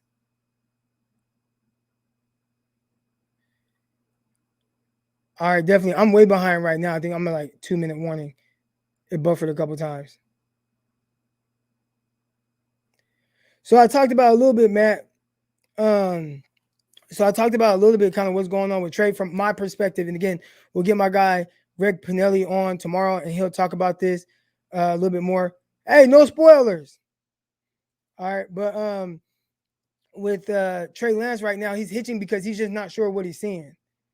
So, like some of the struggles, and I brought up Josh Allen because my guy Greg, like he brought up Josh Allen, but he's hitching because he's not sure what he's seeing post snap. And when you're not sure what you're seeing post snap, your accuracy and everything's just gonna be off. So if you watch a young, Josh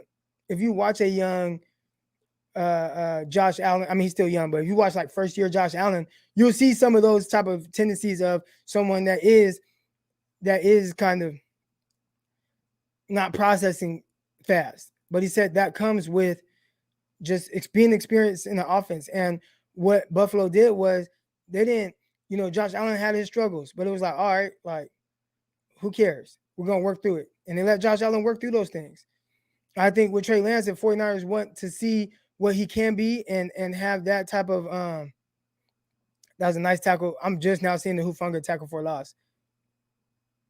But if the 49ers want to see like what Trey Lance can be, like these are some of the things that you're going to have to play through. Now, the difference is it's hard to play through it with Trey Lance because you have Jimmy Garoppolo, and he's not going to have these issues.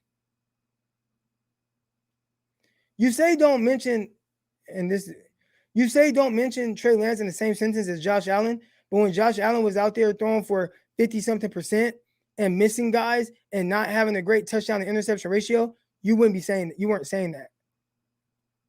Like, even in Josh Allen's second year, like it wasn't great. You can pull up the numbers. Like it wasn't pretty. You gotta work to play through that type of stuff. Yeah, here we go.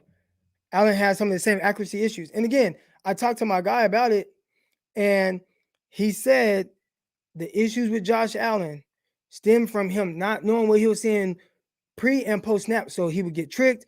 He would kind of wait, and he try to wait for guys to get open. Then he wait last second.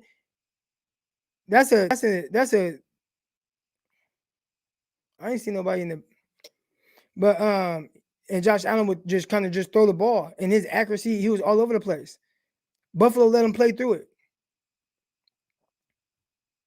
Where's the guy he's throwing to?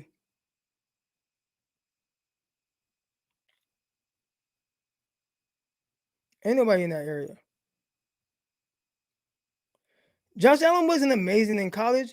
Go back and watch Josh Allen in college. Now, again, different circumstances than Trey Lance in college. I thought that Josh Allen had more on his shoulders from what they expected him to be. And then some of the games that Josh Allen played against, Um,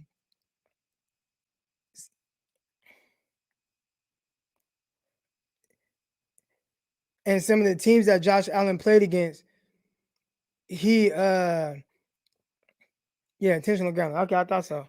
Some of the teams that Josh Allen played against, there definitely was a big time like disadvantage, like playing against Oregon, playing against some of these bigger FBS schools.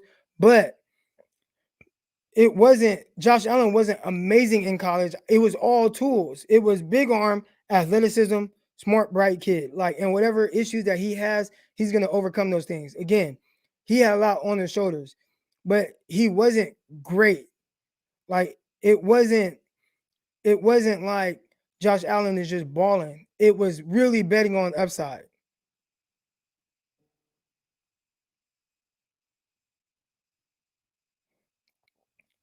Right. And that's Josh Allen's first 2 years, right?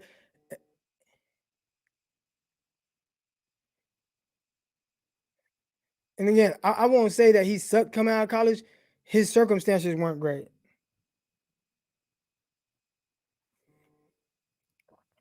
I don't want to say that. Like you could tell that they put a lot on Allen's shoulders. Yeah, and those are his first 2 years. 28 and 15, 16 and 6. Like that's not that's not great. 16 and 6? That don't even sound right.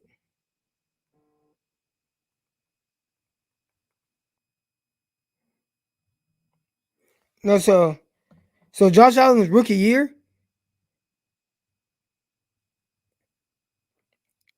so Josh Allen's rookie year, he started 11 games. He was a 52% passer, 10 touchdowns, 12 interceptions.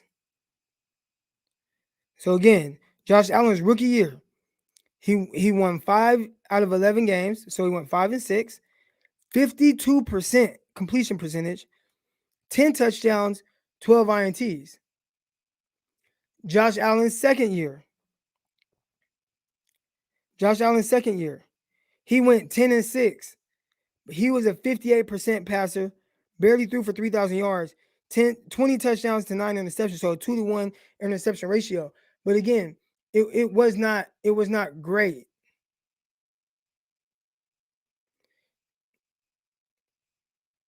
Okay, those are his college numbers. Yeah, and that's not even great. See, I was looking at his pro numbers, his rookie year, and that's what I'm kind of alluding to, the fact that Josh Allen had a lot of these struggles, and they let him play through it.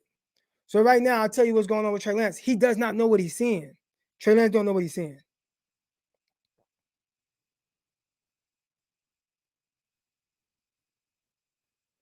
You know what I'm saying? Trey Lance don't know what he's saying. And until he does, you're going to see these injury issues. If I'm the 49ers, I don't know if I try to do a 2-minute drill with him. There's only 57 seconds left. Again, I'm behind right now. But kind of seeing where they're at, I probably wouldn't.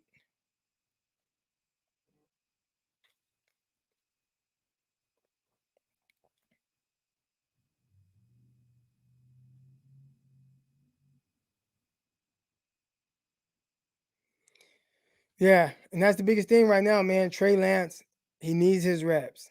He needs his reps. He needs his reps. He needs his reps.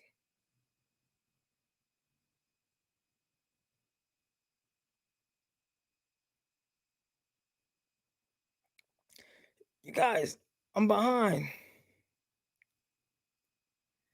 But even then, and again, I'm behind. I know he had some kind of nice play, but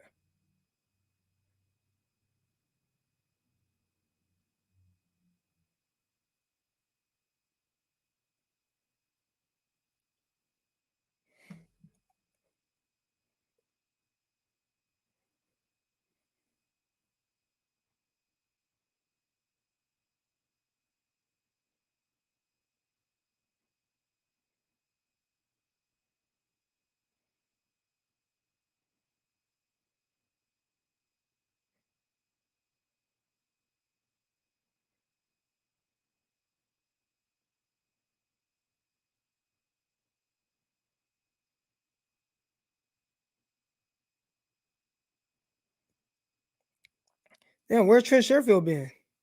I just saw the Trent Sherfield catch.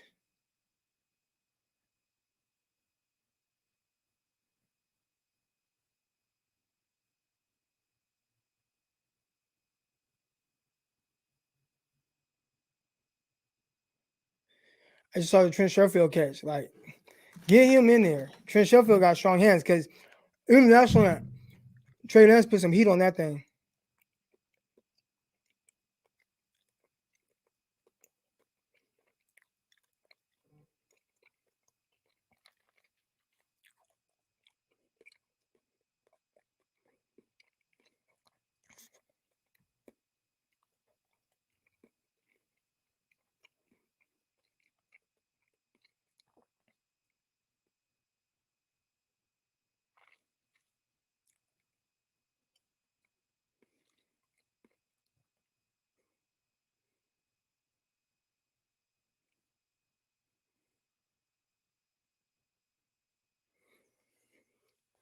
Here we go. Again, I'm behind you guys. I'm about the 46-yard line. It's 1st and 10 after the timeout.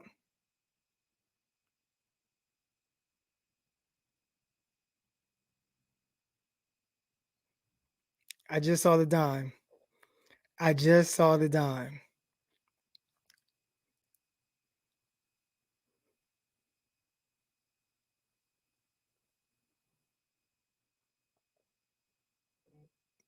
No, he didn't. Now again, obviously a good throw. I think with that throw, the best thing like that he had I don't want to say the best thing he had going for himself right there was the touch. But I mean, it was wide, it was open, but it was good to see the touch. It was good to see the touch.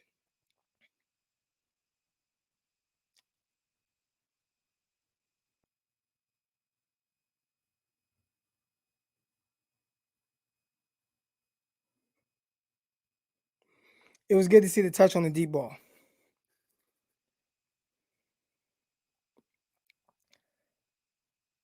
They threw the slant in there, had the screen drop, through the slant, fade ball. The best thing about the fade ball was the touch. And I know, obviously you got Sherfield in there. It seems like Trey has some sort of a connection with Sherfield.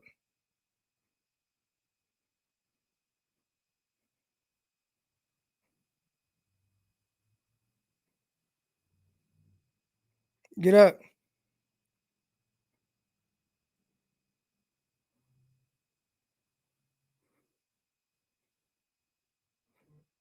Now it was good seeing him throw that in breaking route, right? Like you start talking about things that you want to see, and it's all right. Like you want to see him improve, and the only way that he's going to improve is with the reps.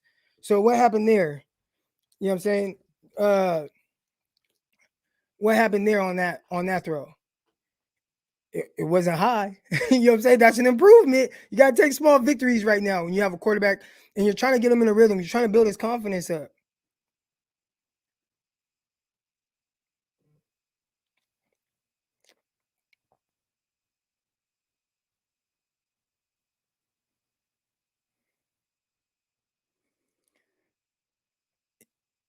You can't really run him right now though because you got no timeouts. I'm listening to the announcer say you got a quarterback that can run. So they go empty. They bring in anybody? Don't bring anybody.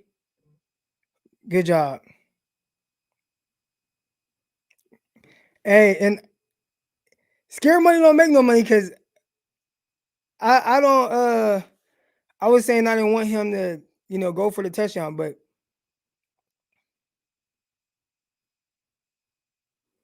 that's a good job. Sanu settling in the area. Boom. He fired a bitch in there. You gotta give him reps. You gotta give him reps. He fired that in there. Boom. You gotta give him reps.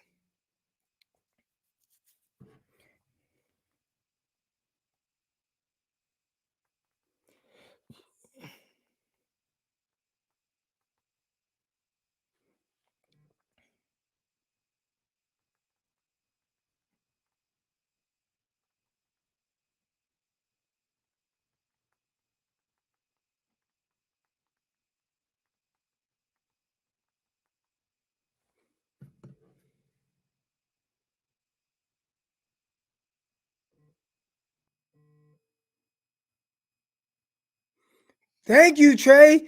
We're starting it. We're starting to see the. What happened? Oh, it's coming back.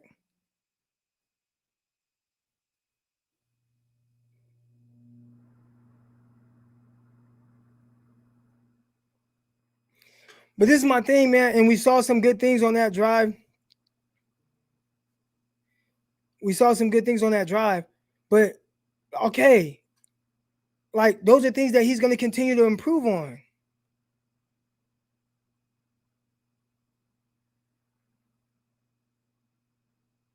Good.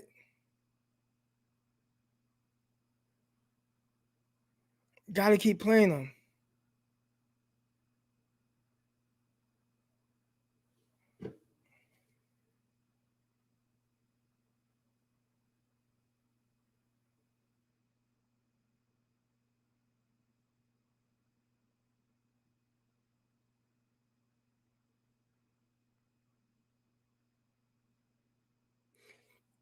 So my guy Greg Pinelli, and I'm just now seeing the Robbie Gold miss.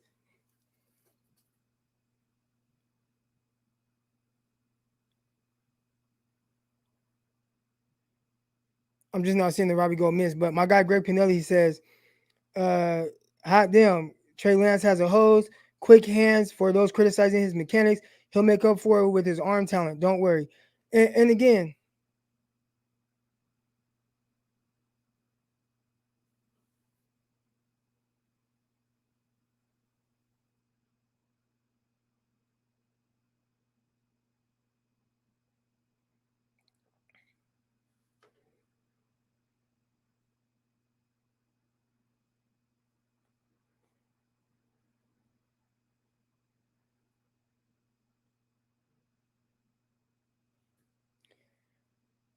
can't rely on arm talent. You can't you can't rely on arm talent. But what he's saying is when you're young like that, and some of the things that he needs to overcome, he's able to overcome some of it with arm talent. Now, again, like the things we're talking about, like a lot of it is not going to happen from him just sitting. And maybe he needs to sit week 1, maybe. Or not week 1, but to start the season. But at some point, like, bro, he needs the reps.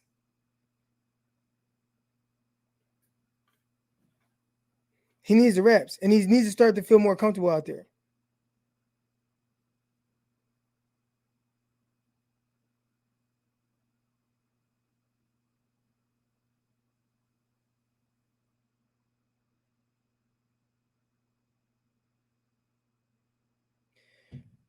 All right, guys, man, it was obviously a joy having y'all. I might come on second half, we'll see. But again, man, I appreciate everybody that tuned in, man. Y'all showed a lot of love coming in here.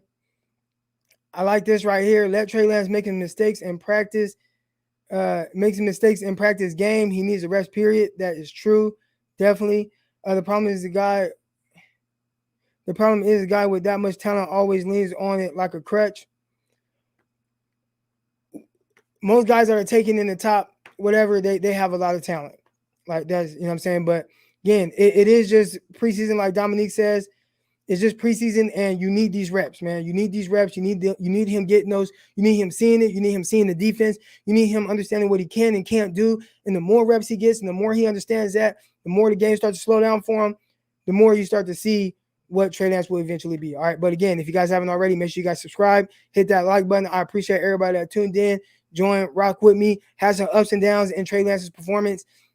But to me, it's not.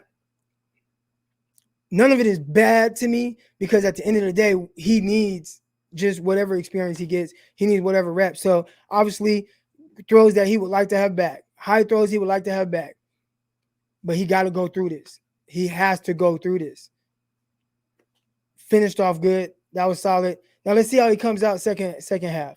That's what I want to see. How does he come out second half? Does he continue that going? I saw somebody say second and third stringers. Great. Whatever. Can he continue that? Can he keep that going? And if he can, then okay, starting to work with something. Is it enough to get him to start week 1? Probably not. But he needs to see this. He needs to go through this. So, I appreciate everybody for tuning in. I'll look at some of these last comments. Just joined this session. What do you think about the receivers? A little shaky. I think it was the quarterbacks more so. You know what I'm saying? You got high over the middle passes, high behind. The quarterbacks were a little skittish with their accuracy. Jimmy Garoppolo, even starting off, he had completed a third down pass to Warner, and it was like super high, and it was like, man, it's a 5-yard pass.